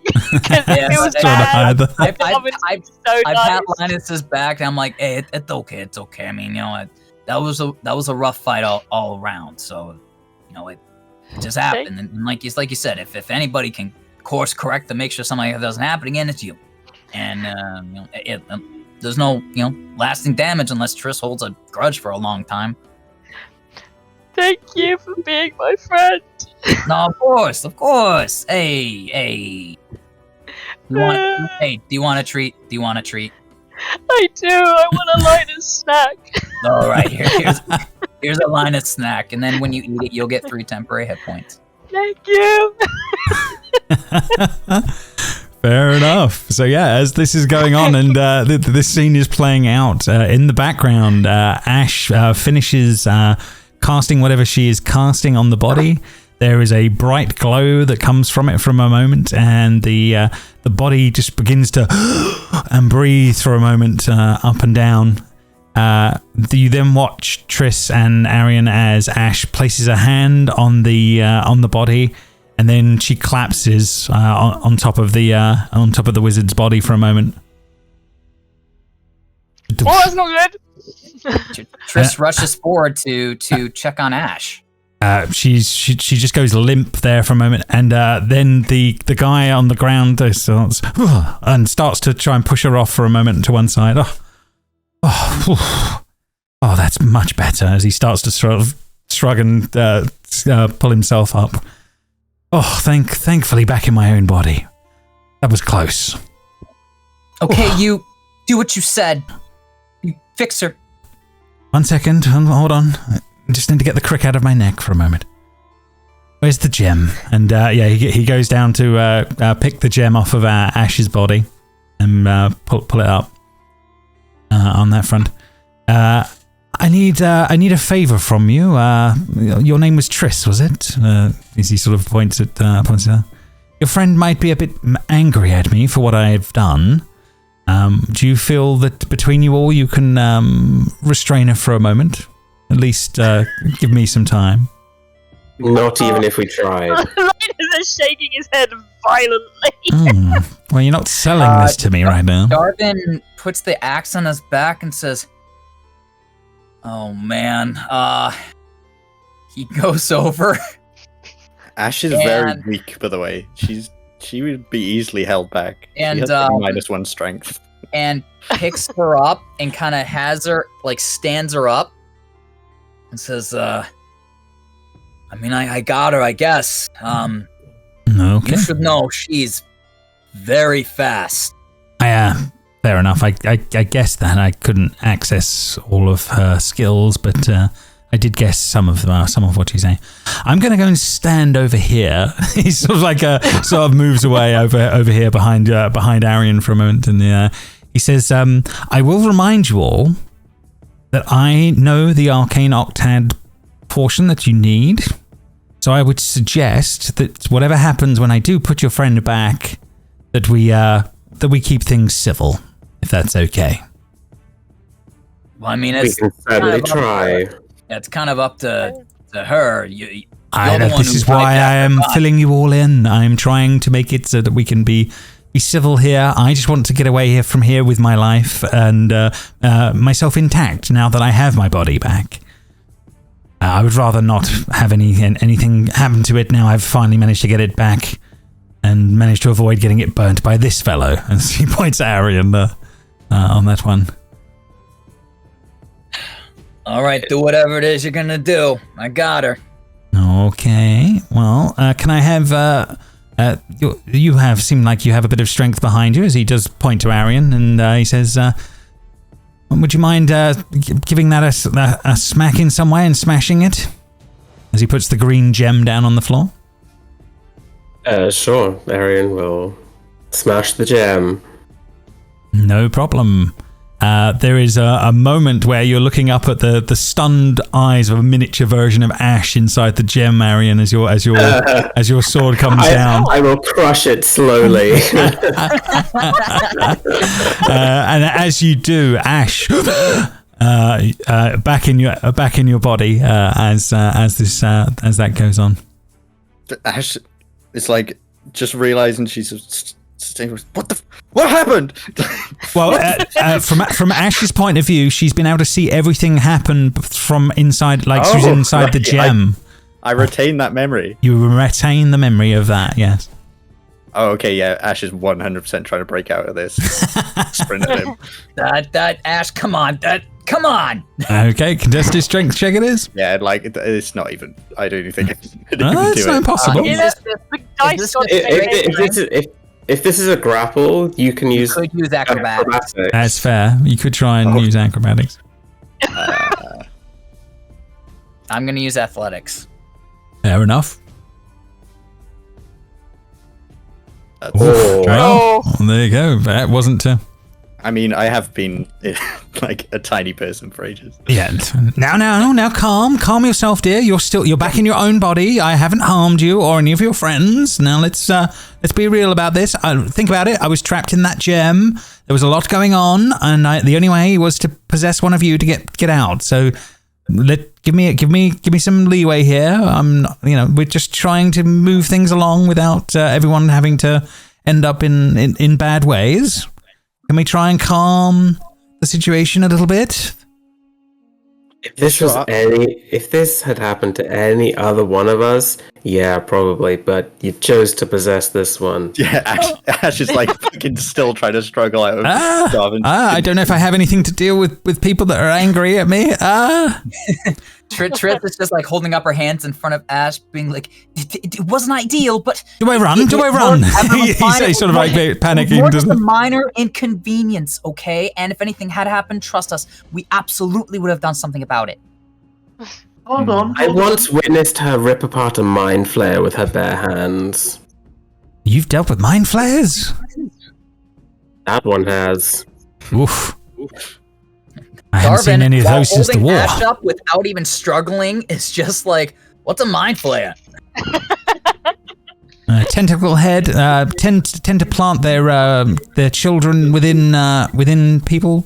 No, not ringing any bells. Linus puts his hands underneath his chin and wiggles his fingers to indicate yes. squid heads. They look like this. That's gross. Ashe, can I put you down without you killing this guy? We need to know what he knows to get inside that tower. Oh, it's like grinding her teeth. Darvin's gonna do an insight check. Fair enough. I mean, you don't need to. You know she's gonna fucking sprint over and. 7. Darvin's fine. Just chill. I mean, roll a persuasion. See if you can Yeah, convince it's not Darvin. impossible. I will do this at disadvantage because she is obviously very pissed off. Oh, she's still rolled. Darvin just says, I mean, okay, Ashe, I'm trusting you. And he sets her down and let's go. And literally, like in a blink of an eye, Ashe sprints over. And is, I guess I can't use my reaction to grab her again. Yeah, no, you can't use your reaction for it, but I guess it'll all become initiative as. wait, I was good. Go on. Unless, yeah. I was. Ashe is like about to punch, but like she's like looking at you. I imagine. Yeah, as she he runs cowers past back Tristan's on that one. Please, I'm averse to physical violence. and she will like hit the wall above him and just. He sort of panics back as she smashes through the wall. Very she'll strong. Walk off like shaking, angry. Like I had no choice. I was stuck in a gem. How long has it been, by the way? I don't know. I don't have a sense of time. It's been a long time, hasn't it? But tell me the bad news. I mean, you're not from here. That's not a good sign. It's been 1,000 years since your city fell. Oh. Your friend Lawrence downstairs is a brain in a jar, isn't aware he's a brain in a jar, and is very... He's a brain in a jar? Oh my god, he was going through the procedure at the time. Oh my god, he must be going mad. Know. It might be nice just to go with it and pretend that he's got a flesh form, because that's what he's convinced god, of. He also will not believe that it's been more than 3 weeks. Oh. So, also fell down, and there's a bunch of hands outside trying to put it back together. I also cleaned downstairs for you. Well, that's good. How much of the city survives? Are some of the other towers still in one piece? We are 3 miles beneath the ice. 3 miles beneath the... but the city's intact? Is the Mythalar still powering everything? I don't know what that is. Do we know what that is? None of you but Linus would know what a Mythalar was. I'm assuming so. He would know it. It's basically the equivalent of a giant Arcana battery. Would be the best way of putting it. But again, an idea that is theoretical in magic as today is, if that makes sense. Well, I'd assume so, at least slightly, because we managed to play a game against some constructs, which was activated by something, so I'm assuming that. So there's still power in the city. That's a good sign then. So yes, it can't all be. It can't all be down then. That's good. Also, evil wizard group is here. Would define. There are a lot of wizards. What do you mean? Kind of after time magic, but not in a nice way. I'm assuming. Time magic. I don't. Chronomancy, you know. Look, Villain would know what they wanted more specifically than us. Villain, what exactly do they want here? They wish to pillage all of the secrets of this place and take whatever magic's left.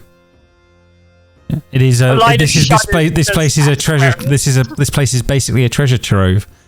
And he says, wait a minute. You mean like Netherese wizards like me? He says as he's looking, or things like you. Like us, the Netherese people as a whole are extinct as a concept.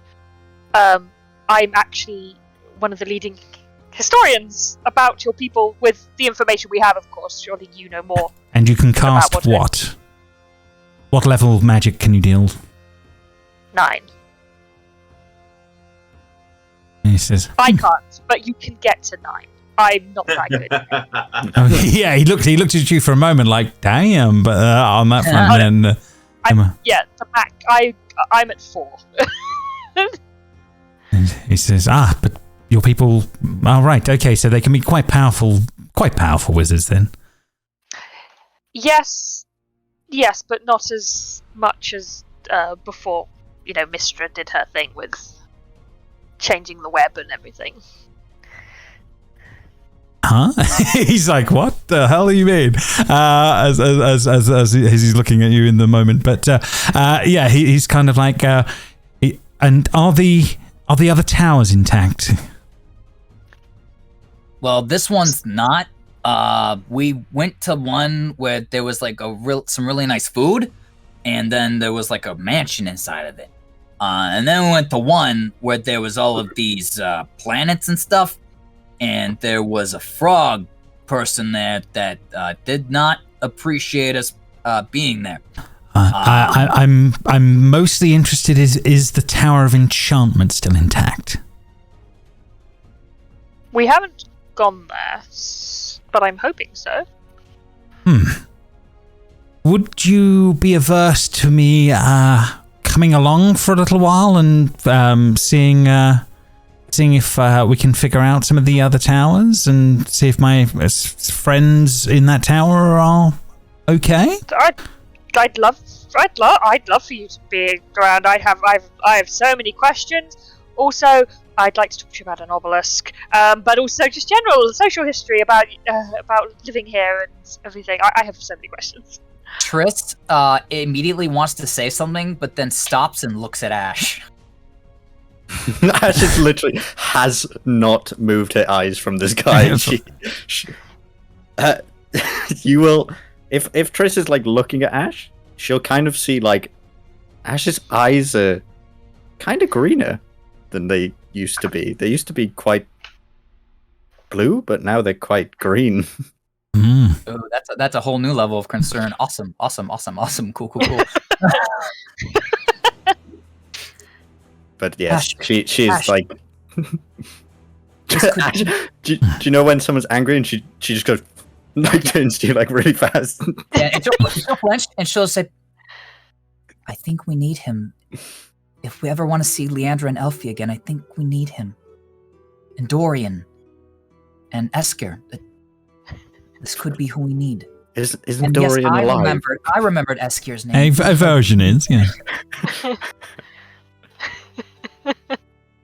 He Dorian basically is alive and says, playing for the other team. if you will allow me to accompany you to the Tower of Enchantment, where we will see if we can figure out what has happened to my friends or friend, and then I am willing to release the part of the arcane octad that I have at that point. I don't think that was the deal. The deal was that we received the part I of the completely arcane. agree, but I'm changing the deal. Uh-oh. Not fair, really. It's not fair. It feels like I have the ball's kind of in my court, so it's the honest truth. Besides, I think your friend over there would try to pummel me to death the moment I told you otherwise. And I won't care once I've been there and I've found out what happened to my friend. There's like a 75% chance she's going to do that anyway, regardless of whether you tell us or not. So. Exactly. I definitely agree. Walk forward to him, say, "You can come with us, but 1 foot out of line, and I will pummel you to death." I'm not Fair afraid enough. of you. My dear, I do not think you need to fear me. And we'll walk Darvin's off just gonna very say, angry. then it's settled then. After being dead for so long, are you hungry? Do you want a sandwich? Surprisingly, no, I feel fine. I thought it would be worse, but a sandwich doesn't sound bad. What is one of these sandwiches? But I dabble in the kitchen, a little bit, not to brag. My name's Darvin, by the way. Darvin reaches into his pack and he pulls out one of his snacks. Fair enough. And he says, I honestly think you went about it the wrong way. Could have just asked for help if you really needed it, but I was kind of hoping- desperate, Mr. Darvin. But yeah, I kind of agree. Thinking about it, maybe. Yeah, This is delicious, by the way. What is this? Oh, you know what? A lot of people overlook cayenne. You use just a little bit of it, a little more than you might think you should use. But other than that, it's fine. It really helps, kind of brings out the flavor profile. And he has 3 temporary hit points. Fair enough. I will. He will take the hit points. And then, don't think it'll make much difference. Yeah, he's not gonna be. He was gonna turn and he was gonna give another one to Ashe as like almost like kind of like a peace offering. Like we're all eating, we're friends here. But Ashe's role player just left, so I don't know what they would do. Oh man, disappeared in the moment. Yeah. We lost him in the moment. Joe trying to roleplay, come back. As he's gone. Okay. Knowing Ashe, I assume she would look scornfully at your sandwich and then return her gaze back to glaring at the wizard man. And then just like walk past in a huff. I'm assuming. That's fair. Okay. Yes, so you guys make your way back downstairs. Lawrence is extremely pleased to see Cadavex, and Cadavex says, "Lawrence? Oh, you're looking well. Why the hell did you not come upstairs and help me?" And Lawrence is saying, "Oh, what do you mean? You were sleeping." And Cadavex is like, "I was stuck in a goddamn gem, you fool." "Oh no, you just seem tired. Oh, that's all. It's been a long few weeks." And Cadavex is just like, "I'm sorry, Lawrence. It's been a lot longer than that. And I'm sorry to tell you, but there have been a few changes around here." And Lawrence is looking at him like, "What do you mean?" "Well, you for one. You're a brain in a jar." And Lawrence literally the frowny face comes back, and Cadavex is like, "Oh my god!" Pulls back for a moment and is like, "I'm just joking with you. It's been so long." As they're chatting for a moment as this is going on. But I do think you should stay here and just look after the place a little while. I'm going to go out with these people for a bit, and I will be back. I will not be long, I promise. And he does eventually calm back down again as this is going on. Well, lead on, and let's see how the state of the city, and see what's left. Have you seen anyone else? Just by the way, anyone? There was a man called Sephiroth that was attached to a table and was invisible. Oh, so there are some. Apparently you were at war, and he was on the other side, and he was He worked for the Mind Flayers? No. What? The Great War? With the Mind Flayers? So whoever's like closer to Ashe, so Ashe goes, "Oh, so he was telling the truth." That's all. And Cadavex just looks like, well, if he was working for the Mind Flayers, what a bastard that must be. And you let this guy go?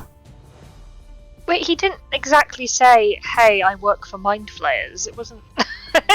we weren't expressly told that. I don't know. Well, I guess there's a lot going on here. Look, my people and the Mind Flayers have been at war for a very, very long time. That's why we partly built this place. It was the final bastion of the war. However, we were doing some experiments and a few things went wrong. Yeah, speaking of experiments, why is that Nothic up on the table over there? Well, I'm assuming, and he will actually go and have a look at the body of the Nothic and on their front, that this would have been one of my colleagues at one point. Unfortunately, whatever's going on has led the poor man to become one of these things. I guess that's probably the fate of most of us if we don't get the city powered back up fairly swiftly.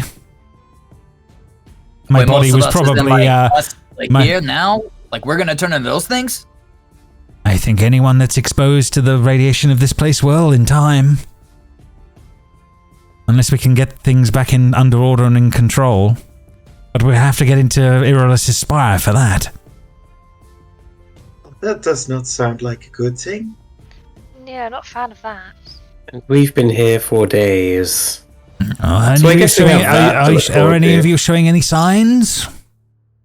No, looking around. This is a weird group. I mean, we could be showing signs and not know it. Yeah, fair. Actually, Arion. I was about to, oh yeah, Arion. Yeah. Oh. Oh, yeah, we Con didn't check tell last you. time we did a long rest here, so you are showing signs, but we wanted you to dictate how.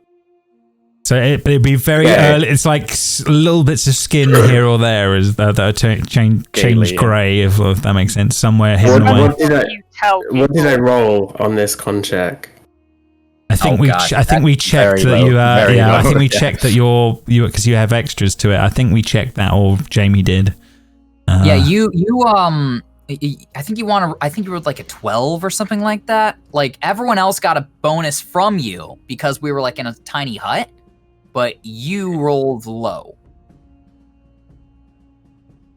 Unless it's Right, you're not the only one. Ashe as well. Yeah, Ashe. I think you decided that it was like hidden somewhere, and she's not telling people. Yeah, no, I was about to tell everyone, but until I knew what it was about, I was gonna. But then we all remembered that Arion was also. Oh, yeah, sorry, Drew. That's one of those ones that couldn't be helped. It was on the time they took the rest when you were not here. But we can retcon it that it's not a thing if you're worried about it. No. I think Arion is oblivious, so he probably doesn't notice. Yeah, fair enough. Yeah, like on an arm or on a back or something. Yeah. To be fair, I don't know if I know I said I played it out like I wrapped it up, but if it was underneath Ashe's wraps, she might not even notice either. That's up to you, Alex. I wasn't dictating how it was going to play out in that respect. Would you feel it? That's the question. Would you feel the difference? Is it like itchy? Yeah, maybe. But again, it's early days, so I'm not going to force anything upon you. Yeah. No, then I'll say it was underneath the wraps. Yeah. Well, he looks around and says, well, you don't look like you're under any effects yet, but I imagine it would take a fair amount of time for the radiation to cause anything like that anyway. I don't suppose you have any worries in the foreseeable future, but we do need to get this place under some sort of recting. Linus is like pulling his like clothes out, like looking down his shirt to like see if there's anything. He's just like, I don't think there is anything. But half of you is like nothing already. Half of me is just diseased. Well, slightly. But yeah, he says, well, I hope. Well, we'll see if there's anyone. I'm more concerned if there are any survivors. Honestly, from a selfish point of view, I'm hoping there are at the Tower of Enchantment. There would be. I would be very inclined to find out if they're okay. But yes, I'll follow your lead. Okay. Well, we said after this we were gonna go check out an obelisk. Is that like on the way? Or like that's a good question. He would know on that one. Let me but your DM doesn't until he checks the map notes. Bear with me 2 seconds. The Tower of Enchantment. 1 second.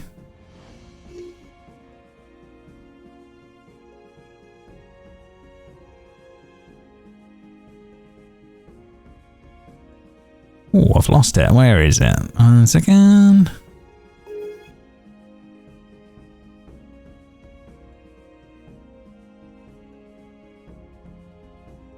There's a lot of map pins, but I can't find the tower. Yeah, 1 sec.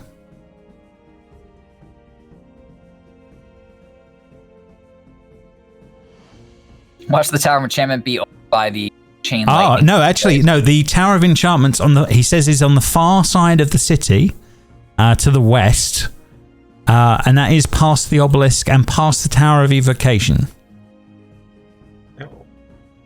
So if you pull back on the map, this one over here is the Tower of Enchantment. Past he says about the Tower of Evocation and the obelisk. He does say it's on the other side. So obelisk, evocation, enchantment, or obelisk, enchantment, evocation. Then we're back in the middle. That's honestly up to you guys. He doesn't mind. I think evocation first. Yeah, he literally said that once he got to the enchantment tower, he did not care what happened after that. So maybe we keep him around while he still cares. Yeah. Good shout. Fair enough. So you're moving over towards this space over here. That's no problem. Did we check out this thing and this thing before we? That's up to you guys. It's up to you if you wish to. I think Triss would legitimately ask about that. He would be able to tell you what the buildings were. That's definitely true. He would say that this is the theatre, and this one here would be called the Hall of Silk. We don't need to go to... Yeah, where did you click on, James? Sorry. Sorry, this one here.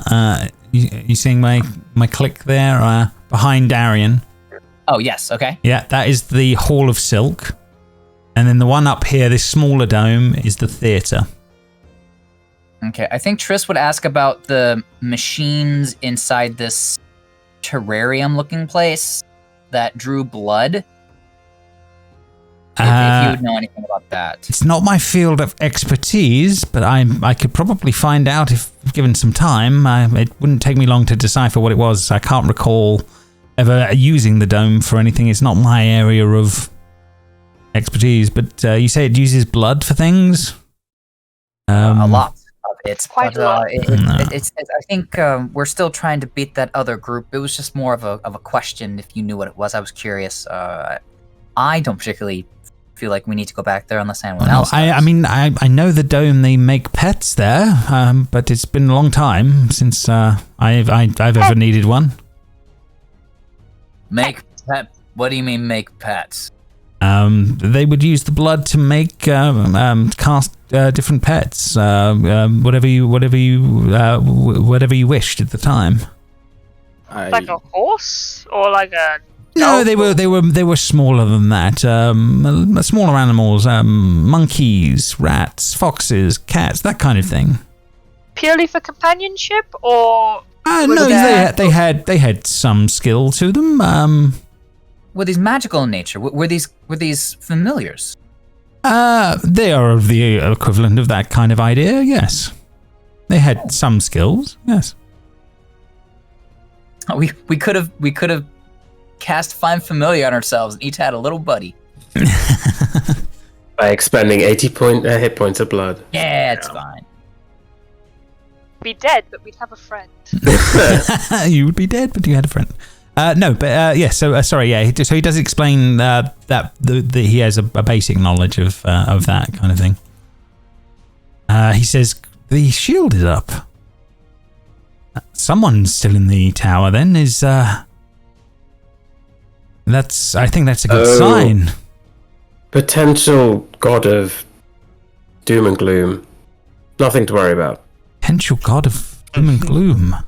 Well, the past couple of years, the surface has, at least in this area, has been in perpetual darkness.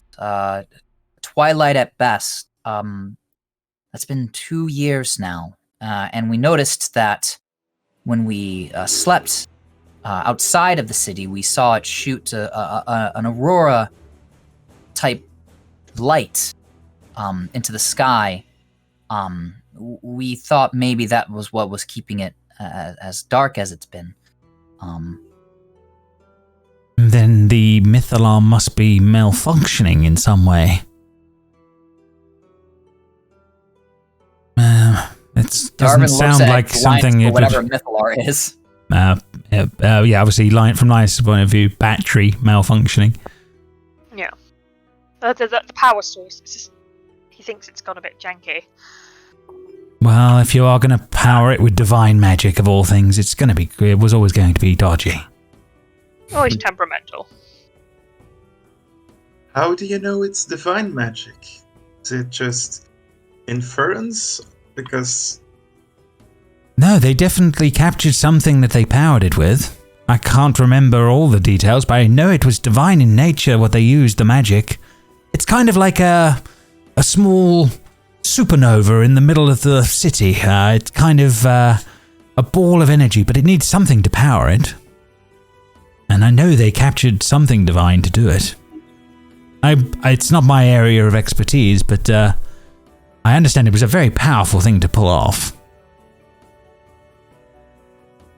Very, very interesting. I'm sure Triss has a million questions. I'm not Jamie. Don't know what to ask. No, that's fair enough. Jamie can ask away as she wants when he sees things anyway. So that's no problem. There may be some questions he asks me in chat when the time comes. Yeah.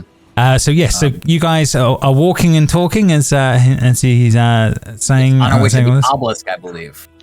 I thought. Oh, okay. I thought we were going to the tower first and then the obelisk. Well, you would certainly have the choice. As you guys get to here, you would see both. So, which direction would you head first? Is the question. Linus would be looking at the obelisk with like wide eyes, and kind of being like, "It would be great if we could go to the obelisk. I feel like it's the best choice." I don't think so. I think the tower is probably our best choice. The obelisk is just something extra.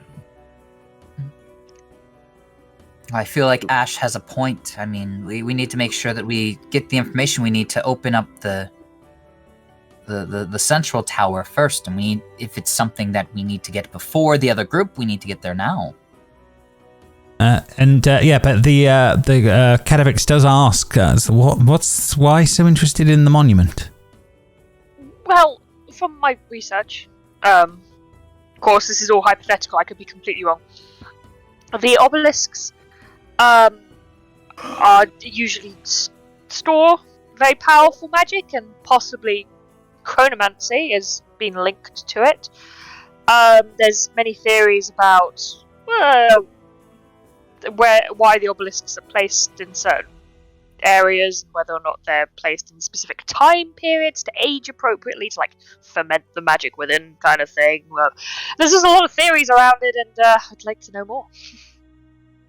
Oh, fair enough. I mean, it is a thing of last resort, but it's of no use to us, I'm afraid. I'm sorry. Inside check. Yeah, absolutely. On that one, let me roll for him. 1 second.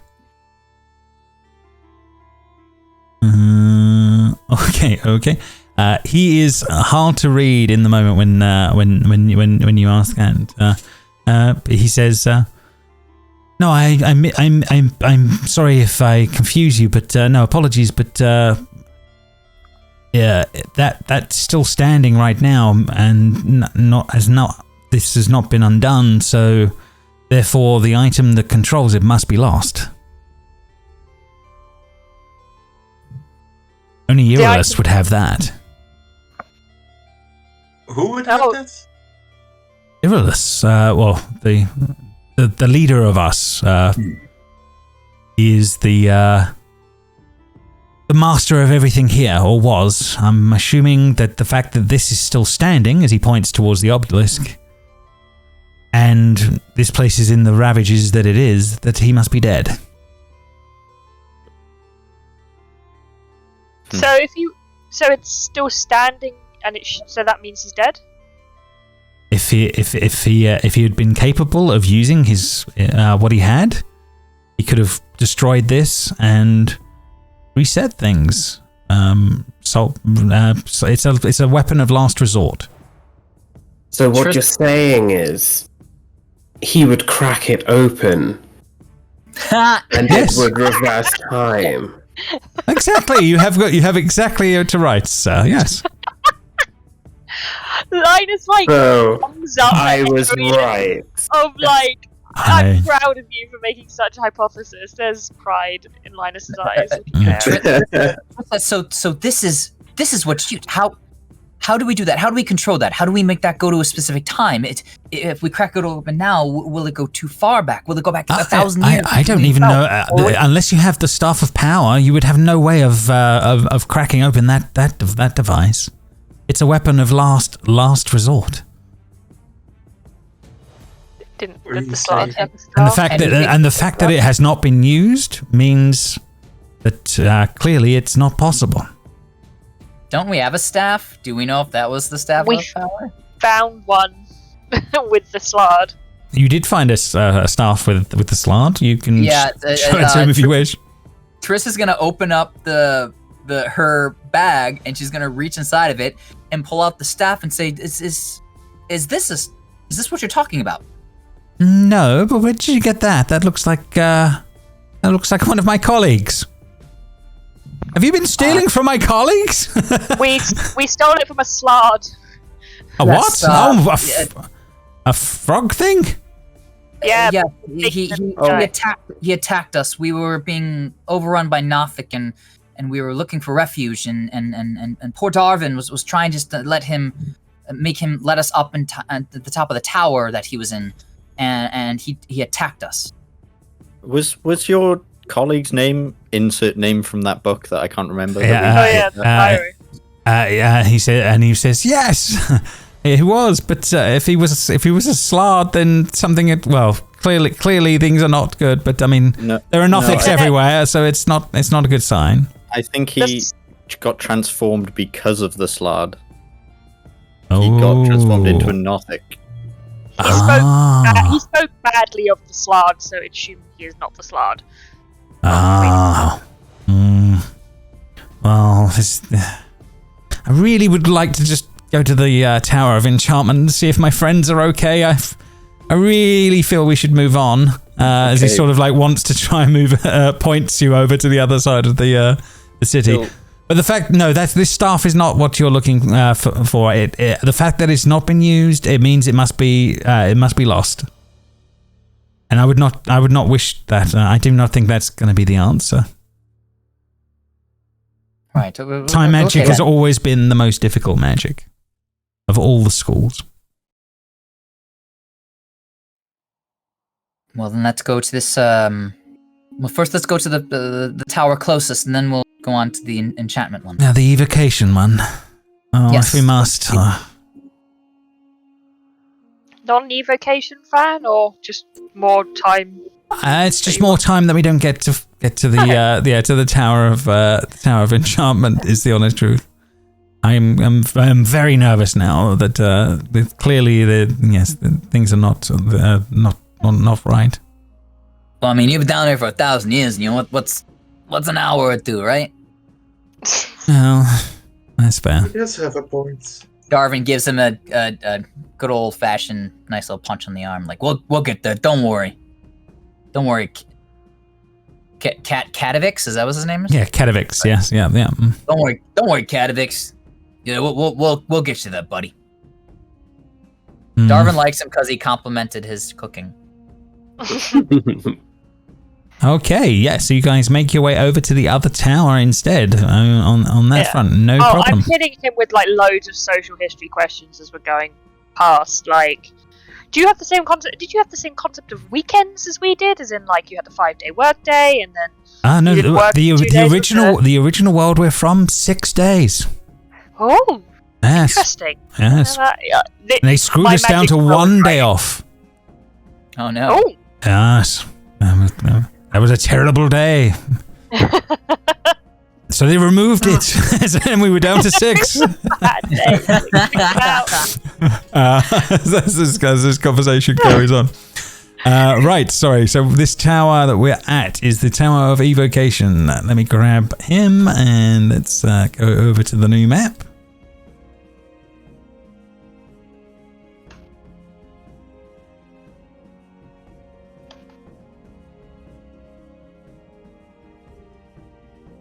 Right, okay.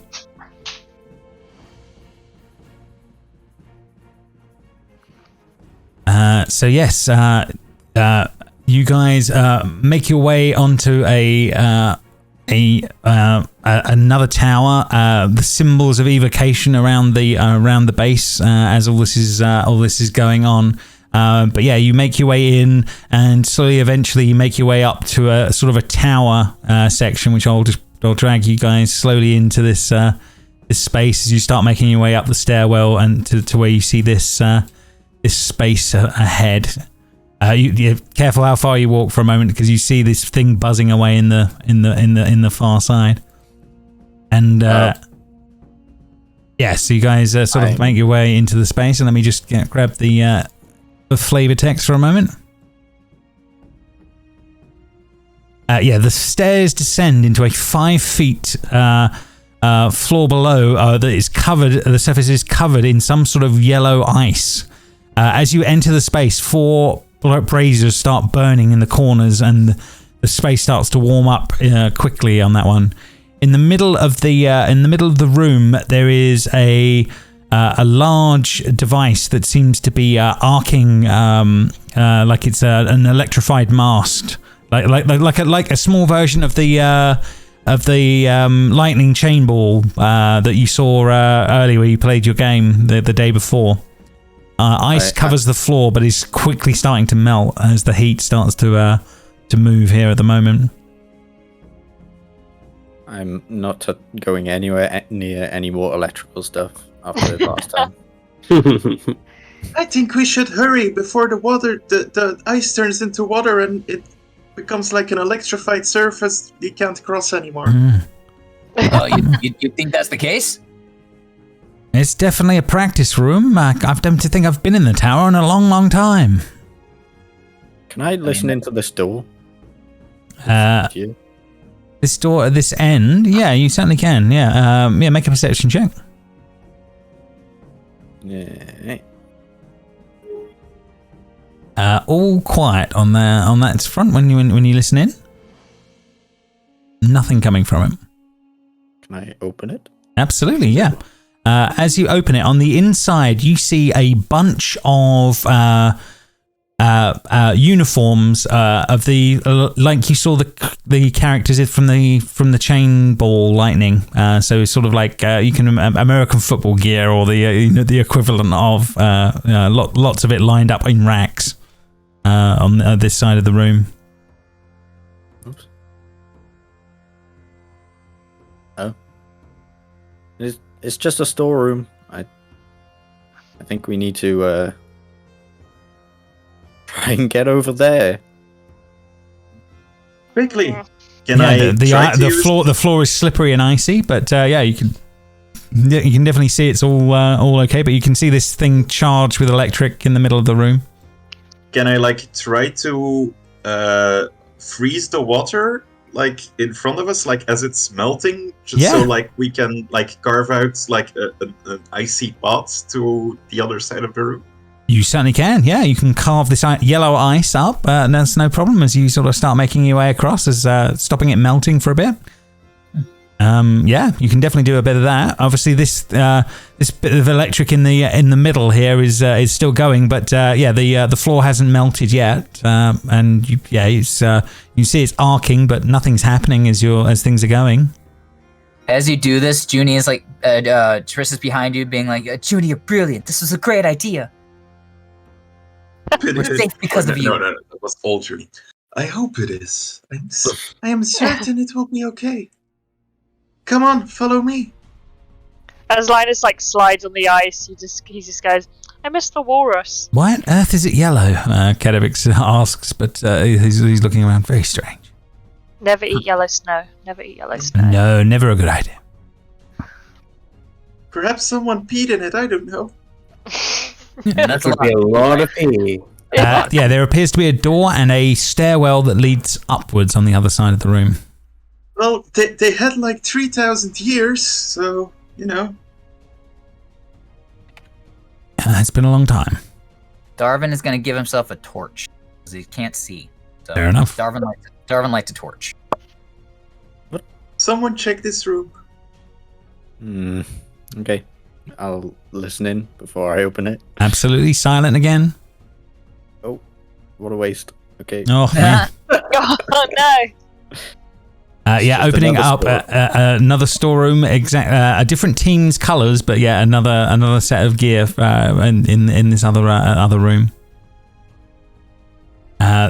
Gear as in for chain lightning ball, so American football uniforms, basically, or the equivalent of. Yeah. Arion going for the stairs first. Is that what's going on here? Sure. No problem. You get to the top. on the other side, there are a bunch of dancing lights on the other side of the space as you start making your way up. So floating there as you may. Just floating, or do they make any kind of aggressive movement as we move? They're just floating at the moment as this is going on. Oh, James, my icon went to a weird thing for some reason. Oh, it's 'cause I'm probably moving you around right now, but hang on. I haven't really put the torch on.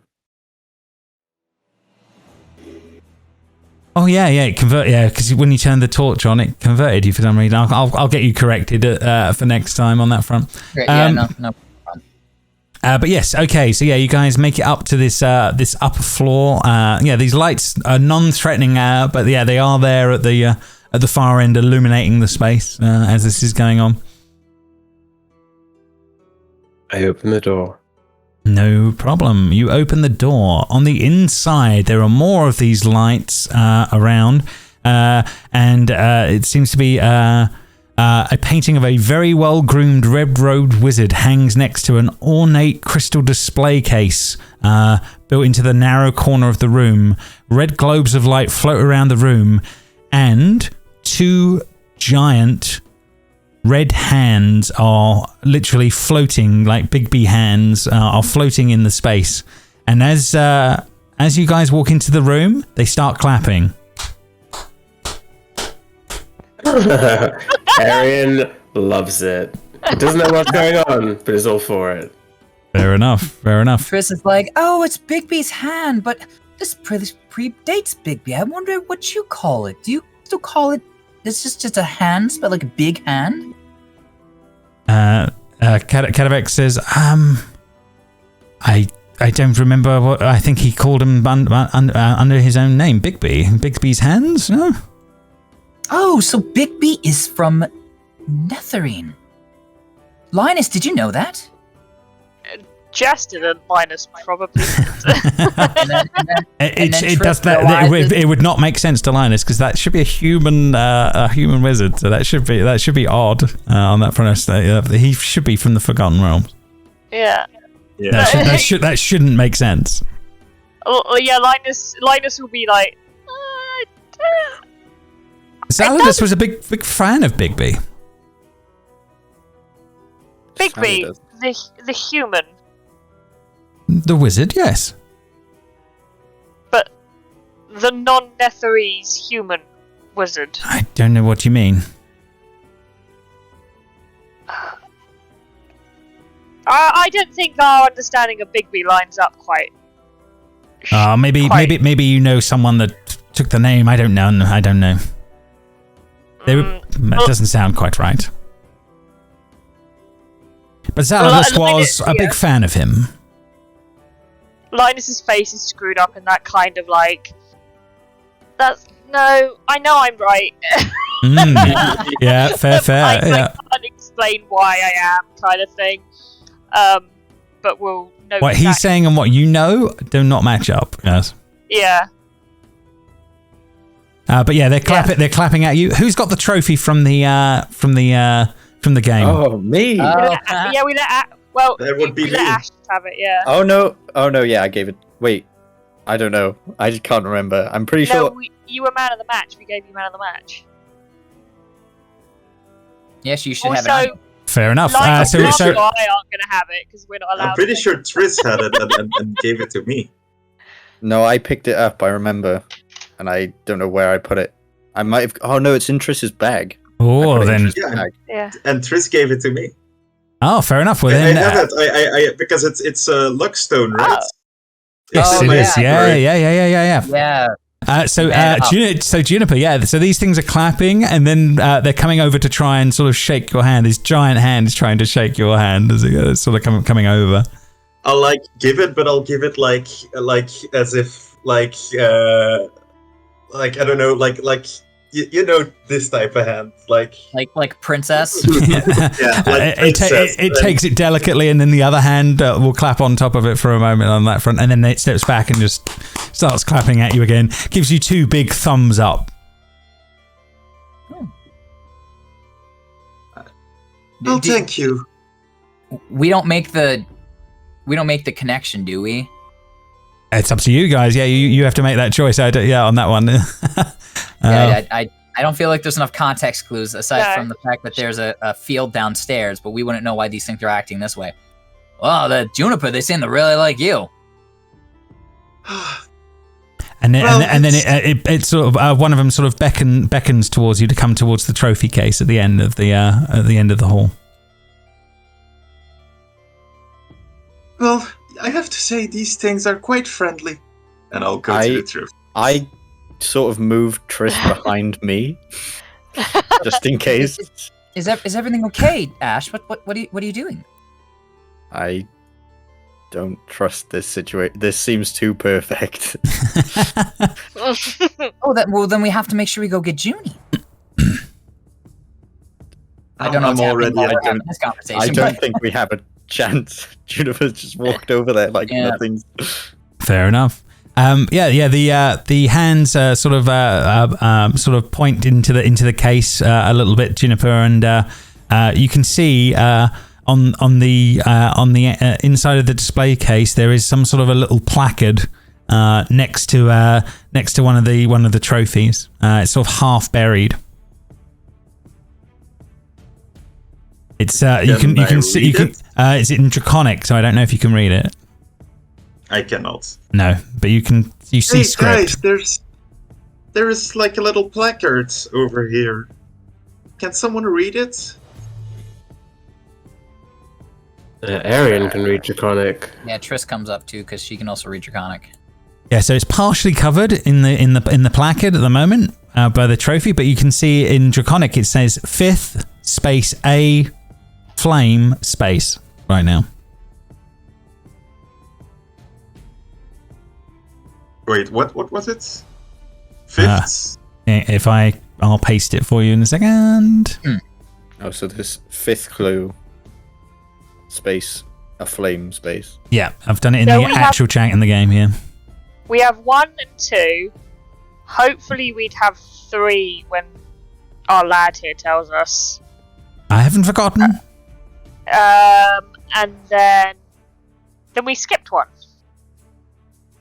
So, James, you said this is half buried, or what'd you say? It's under a trophy in the cabinet. We have clue 2, 3, potentially 4, and now the 5th because we missed the 1. We missed first one. Okay, there you go. And what state is this placard in? It's fine. Yeah, it's just under a trophy. So we just need to move the trophy to read it all? Yeah. That was so like. Does anyone have Mage Hand? Do these trophies look like the trophy that Juniper has? 100%. It looks very, very similar. Very, very similar. Junie, just put your trophy in there. Is there an open space somewhere? Our trophy. Sorry. There's room. There's room in there for you could put a trophy. I'll put the trophy there. One of the others goes. They sort of like make a little gesture and like start clapping again, just like and thumbs up again to you.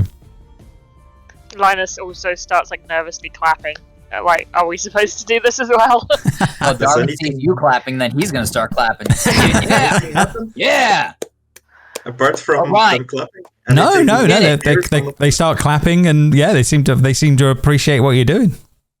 Can I dig out the plaque from underneath the other trophy? Yeah, if you wish to, you can move the trophy out of the way and pick up the placard. Yeah, I'll just start Can't wait for to get slapped across the room. Yeah, fuck it. I'll try to take the plaque out. Fair enough, no worries. Yeah, you move the trophy a little bit and pull the placard out. No problem. Does more of the text become visible? Yeah, more comes visible as you do. You hold it up, Arion and those that can read it. It says, 5th, quench the flame with thy palm with ice. I'll copy it through, 1 sec. 5th, quench the flame in thy palm with ice. Well, Junie, we have the ice part covered with you. Wait, one of the was it the second one was produce a flame in your hand? Yeah. This is like a ritual thing. Yeah. Almost sounds like a a dance.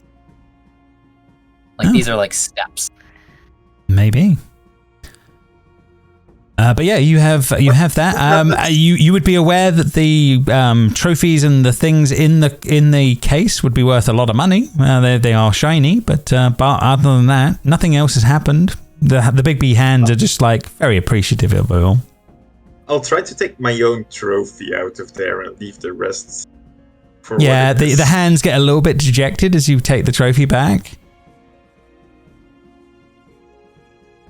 It's a luck stone. Sorry, this is good stuff. Yeah, I'm not. Hey, I'm not knocking. I'm just saying that the hands go a bit like a bit. I'm not saying you can't do it, but you should feel guilty for upsetting the hands. But nothing happened. Okay. Well, that's it then. We can just go on to the enchantment. This was the nicest place we've been to. I mean, I think that the place where all the food was and we got to stay in a mansion, that was pretty nice, even though there was a demon there. Yeah, I agree on that. Well, you won the trophy, so you're doing pretty good. Oh, okay. So if we came here first, we probably came here without the trophy, or we just maybe things would be a little different. Yeah, that's fun. That's fun. I like that. That's fun. Okay, cool. I love how nervous we were for this whole room. Okay, well, I guess we can go. Yeah, right? let's vamoose. No problem. Okay, I will slowly bring you guys downstairs. One sec.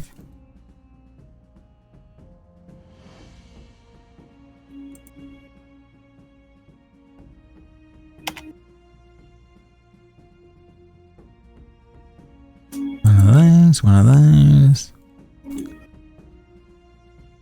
Unfortunately, downstairs is not quite the way you left it. Dear me.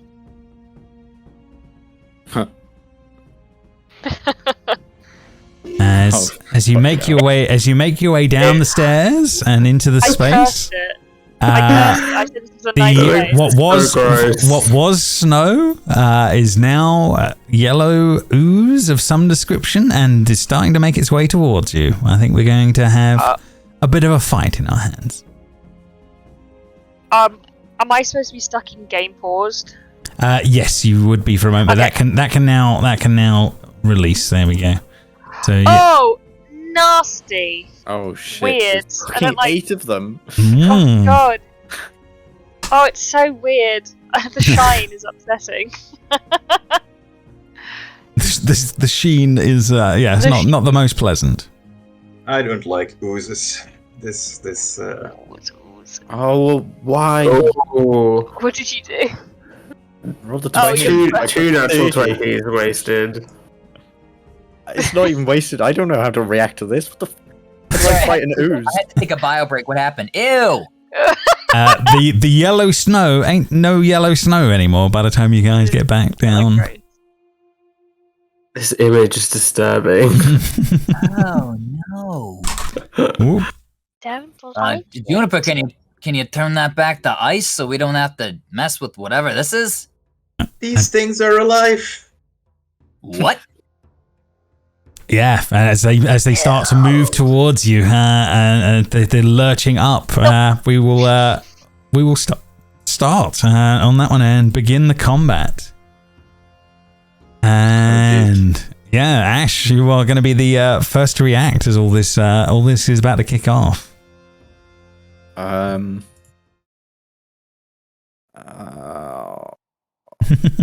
don't actually. I've never. No, this is a little bit. It's a bit weird. Sure. I don't know. I will go up and try to attack. No, I will miss. Fair enough. Yes, you definitely miss with the first one. 18. 18. Yes, you will definitely hit with an 18 on that one. And you are doing bludgeoning. Okay, fair enough. So yeah, you do 9 points of damage to this ooze. Okay. I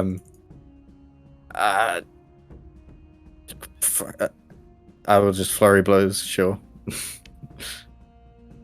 26 for 11, that will definitely work. And 25 for 7, no problem. okay. That was gross. Ashe like flicks off the green ooze from her hands. That's no it. problem. Okay, you are assuming done. I can't knock them prone. Right? Ooze. Unfortunately, no, you don't have any of those things going on with the news. Arion, it's round to you as this is going on.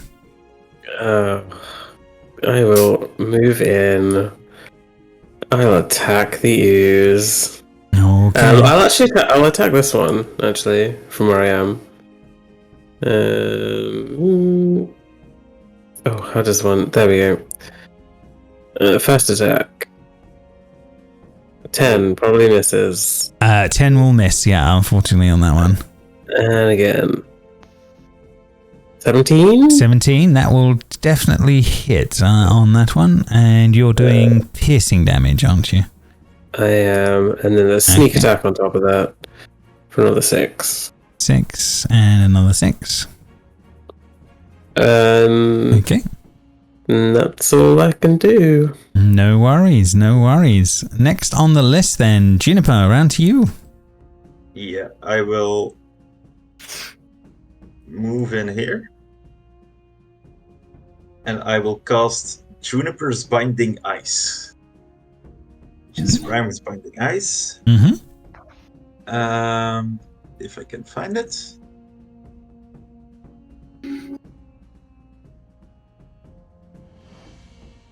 Oh no, it's the wrong direction. Oh yeah, Like cast it downwards, so I'll catch as many as you can. Yeah, definitely the front 4 you can catch, I would say. Yeah, I don't think it'll quite hit like these past 4, but I think I can get like these 4. No problem, no problem. Let's see how it's going to do on its constitutions. Right. Why is the cone on me and Arion? No, it's just the. What are you doing, Juniper?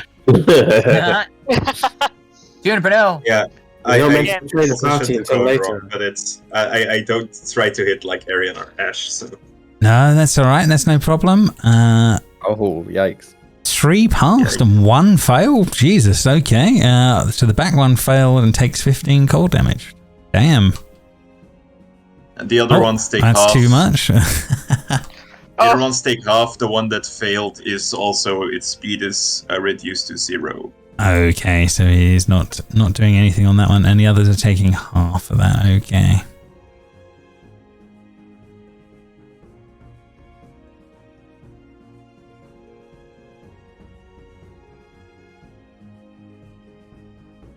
And that one has got to take more.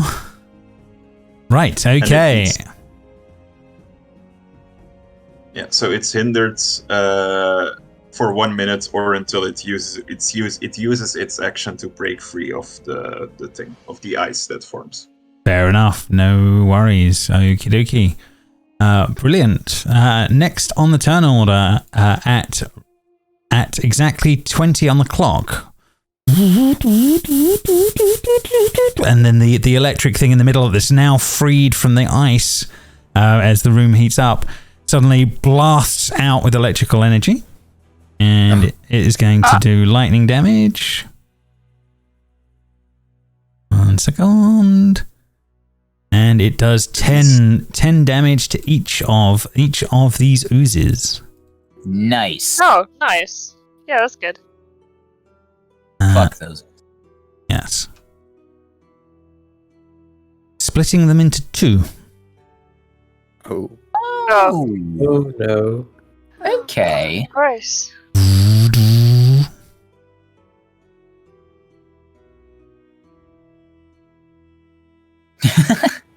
Oh no. Oh god, there's so many. Right. Too many ooze. Very Thanks. disturbing. Thanks, I hate it. Yes, but they are with a lot less health, but there's a hell of a lot of them.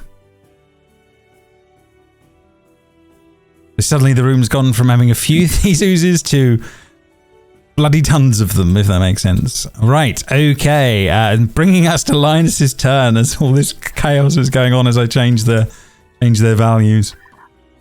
Linus is gonna be like, right, there's no one in the way this time. I can do this one. And he's just gonna, like, lob to the back here. A fireball right there, so... No problem. Go sit there. Oh man, timing wise, that is very tasty for you on that one. Okie dokie.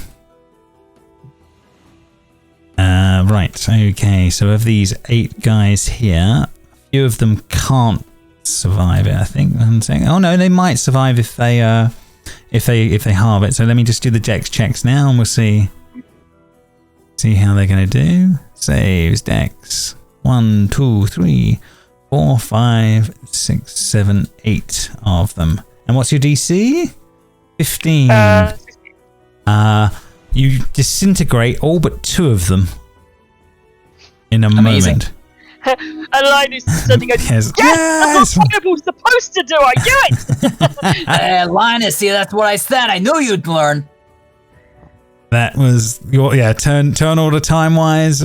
That could not be any better for you guys with the wizard there. No problem. Catarex is coming down the stairs. He's doing his bit. Darvin. Darvin gets ready to heft his axe, and then he says, "What?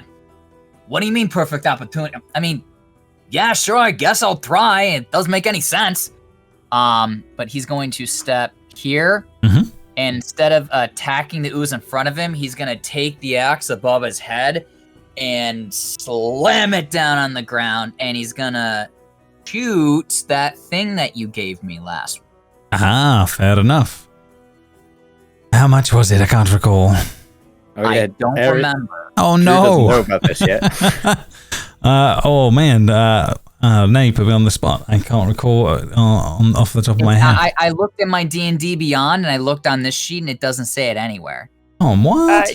Well, it was discussed at the end of the session. Yeah, so it might be on the end of the video. Yeah, it's not on the end of the video. It's not on the video. It's after the video. Oh, no. bums. That's why I know I said Drew doesn't know about it yet. An NPC now views me favorably, which is Axe Duders. And you said that I now have basically an Ichigo, I think it's like 60 feet. No. It's a line of something, yeah. It's a line 5 feet wide and I think maybe 30 feet long or something like that. It was something It's along like a that line. dragon breath kind of. I'm gonna just roll the damage for it, and we'll make it work for now on that one.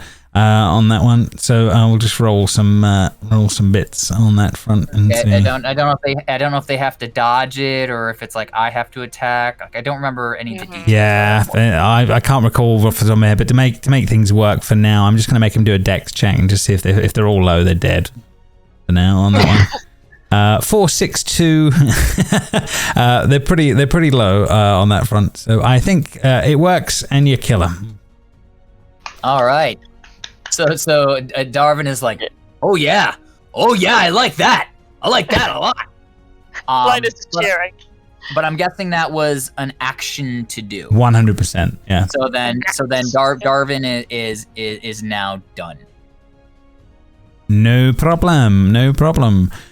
Oh, and Okajelly will actually get to have a turn. My God. Right. I will use this one for now as the beastie. So there's got to be a couple of these. Ashe, incoming for you. Pseudopod, an 11 will miss. I don't think it has any multi-attack. So that one is done. The second one will attack you as well. For an 11 again, so they are nothing on that front, bringing us to Triss's turn. That's good that you didn't hit Ashe since they weren't even here. Oh, there you go. I can't see any of the cameras, guys, so I can't tell. So Triss comes around the corner and says, "Ew, what's happening here? This is disgusting." She'll see that like everybody looks fine. Yeah, so far so good. Yeah, we'll say she comes down like right after Linus's fireball, notices it exploding, and she'll do her version of it. So she will reach inside her pack, take out a shard of glass, and hold it up in her thumb and just go, snap it. And she's gonna cast Shatter. Let me pull up her sheet so I can grab it. Hang on a second. Perfect uses of area effects. This is the one. Yup. So Shatter.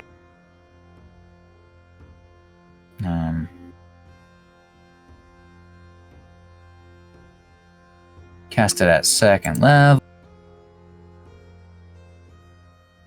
I gotta get her sheet out of the way so that I can actually put it somewhere. Well, gosh, I guess we'll just put it right there. Fair enough. That'll work. So they gotta do saves. Constitution.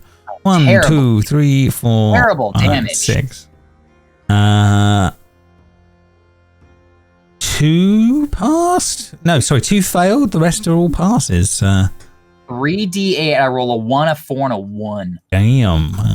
Does she get some sort of extra thing on top of her thing or whatever? I'm sure she does, but I can't recall what it was. Plus 8, but I don't know why she gets. Yeah, plus I don't 8 know why that is. There's got to be something in there, but don't worry about it too much on that one. So yeah, they take some of the damage, others not so much as that's going on. Is that everything Triss done? Well, I'm looking to see why she gets a D8 on top of her stuff. Okay. And I don't know if it's like the spell or if it's a certain type of Well, while you're looking it up, well, yeah, she's not going to be doing that much else, is she? I don't think so. I can move on to the others. Yeah, I don't think so. Okay, in this case, then Juniper, Pseudopod, crits. One sec. Doing, yeah, a bit of bludgeoning and a bit of acid damage. Oof. No. Well, yeah, more than a bit, yeah. Yeah, no, not bad at all. And then the second one hits as well, blimey, for a 23. Yeah, it hit. So yeah, that all happens. They are done, bringing us to our last 2, Arion. So these ones can be on you. Let's see how he's going to do. The complete reverse for you. You got rolled a 5, and a 7. Jesus. Okay. Oh. Damn. But bringing us back to the top of the turn order, Ashe. Yeah, I will just attack. No worries. 14 will hit. Oh. Okay. Yep. Again. Now 6. 25 for 10. All good. It's still there at the moment. Yeah, I was gonna say, how does it look? But it's a 2. So Yeah, it's thinning out. yeah. I don't know. I don't want to use any key points for this fight. I feel like this is a gimmick fight for something else. I'm just gonna bonus action attack. Oh no! Oh, wow! There you go. The double ones. It happens.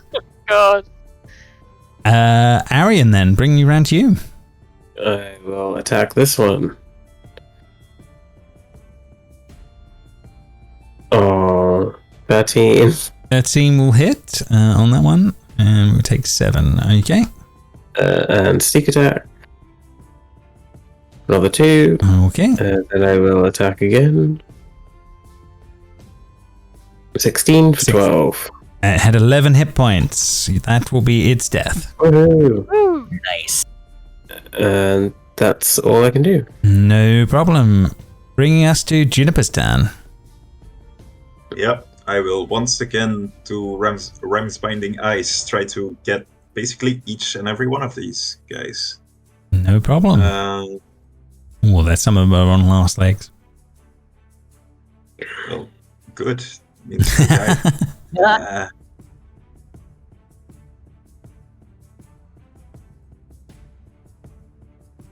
con saves. Okay. This time I will aim it correctly. No, your 3d8 was much better than my 3d8.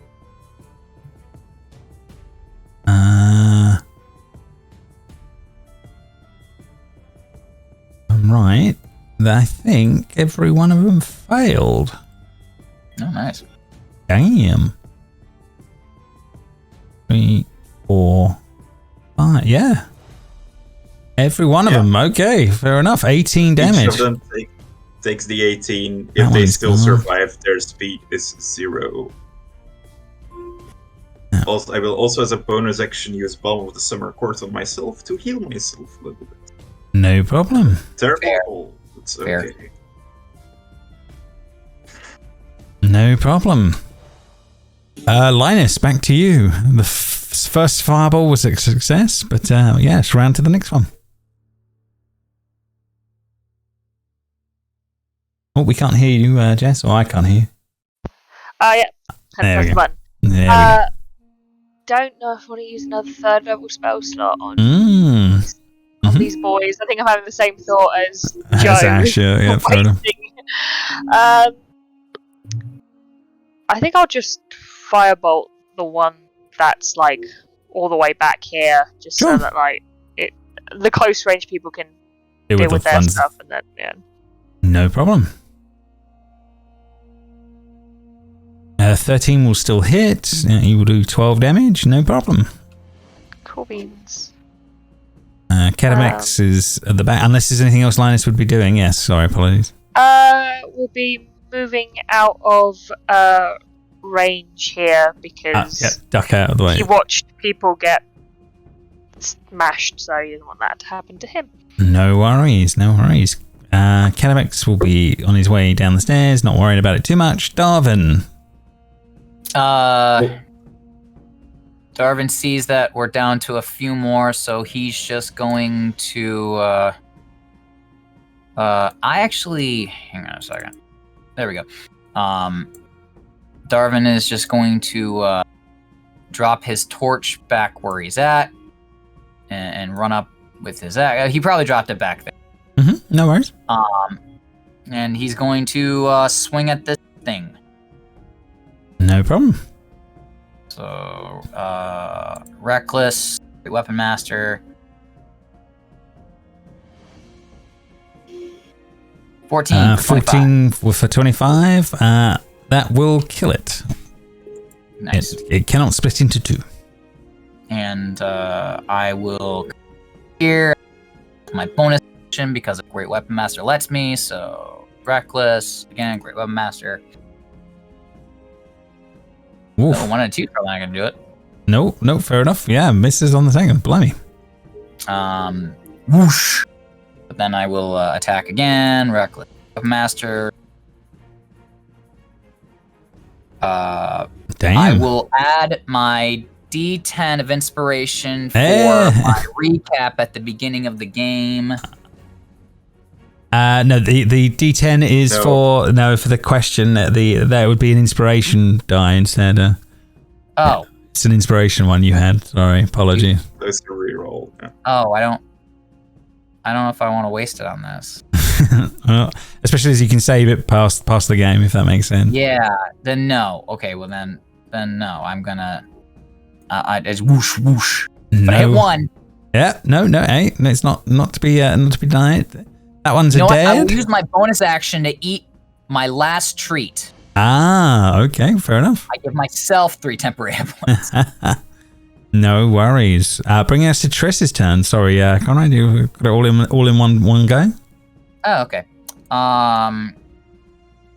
Triss's is going to say, Villain, help me! Distract that thing! And then No problem. Flies in, does the bit. Mm-hmm. Help action. Because I remember that. Yeah, well remembered. Well remembered. Yeah. And I will with my radical rifle, which I have 2 of apparently. I don't know. There we go. 26 will definitely hit. 17 will kill something with 8 hit points. It is done. Jelly is okay, down. Darvin, I have you covered. And she only attacks once with that, right? Yes, only the once, yeah. And then, I think that's all she can do. I don't know. She has a whole bunch of stuff. I don't know. No worries. Last one. I don't think this one was frozen in any way, so this one is going to move up. And he's going to try and hit Darvin. Let's see how it's going to do. Hey, Darvin's being a tank. 16?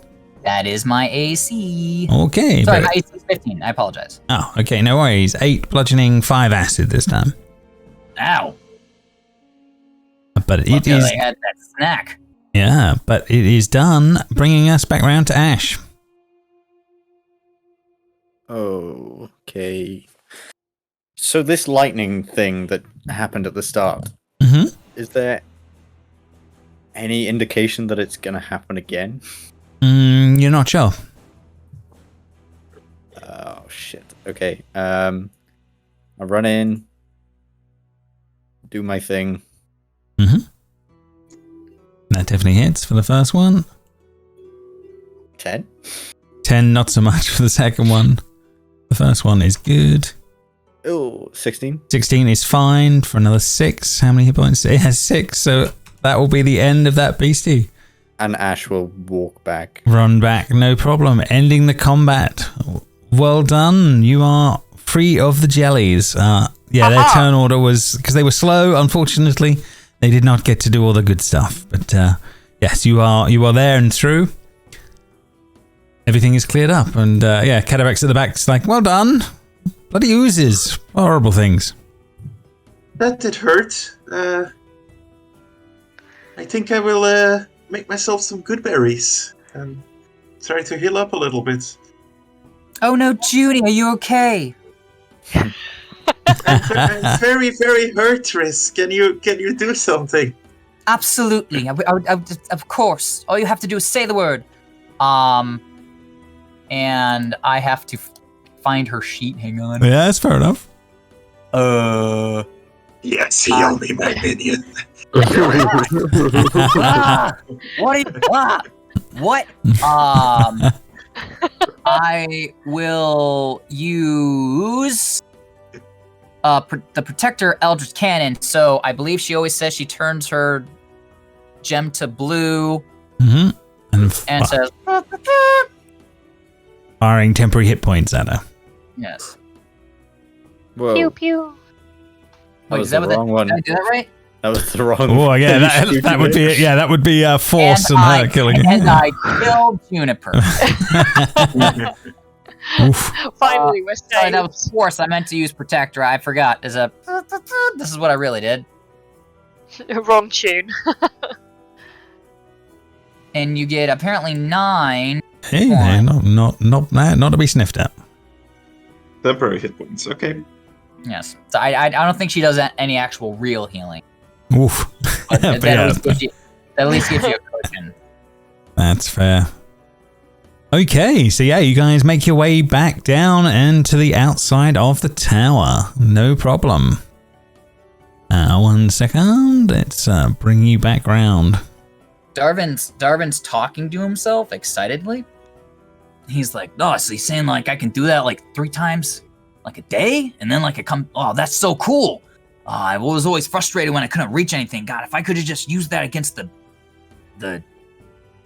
Hydra, that would have made all the difference. Thank you. Fair enough. You're back out onto the streets, guys. Things are as you left them not long ago. But you can see 2 towers ahead and the obelisk behind. What would be the next things on the party's list, so we know where we're going for next time? The next tower in enchantment. Yeah. The Tower of Enchantment is the one he's indicated is over here, further down. Yeah. Oh yeah. Would you be going to that one or that one? Yeah. Oh no. Oh, sorry. This one that's closest.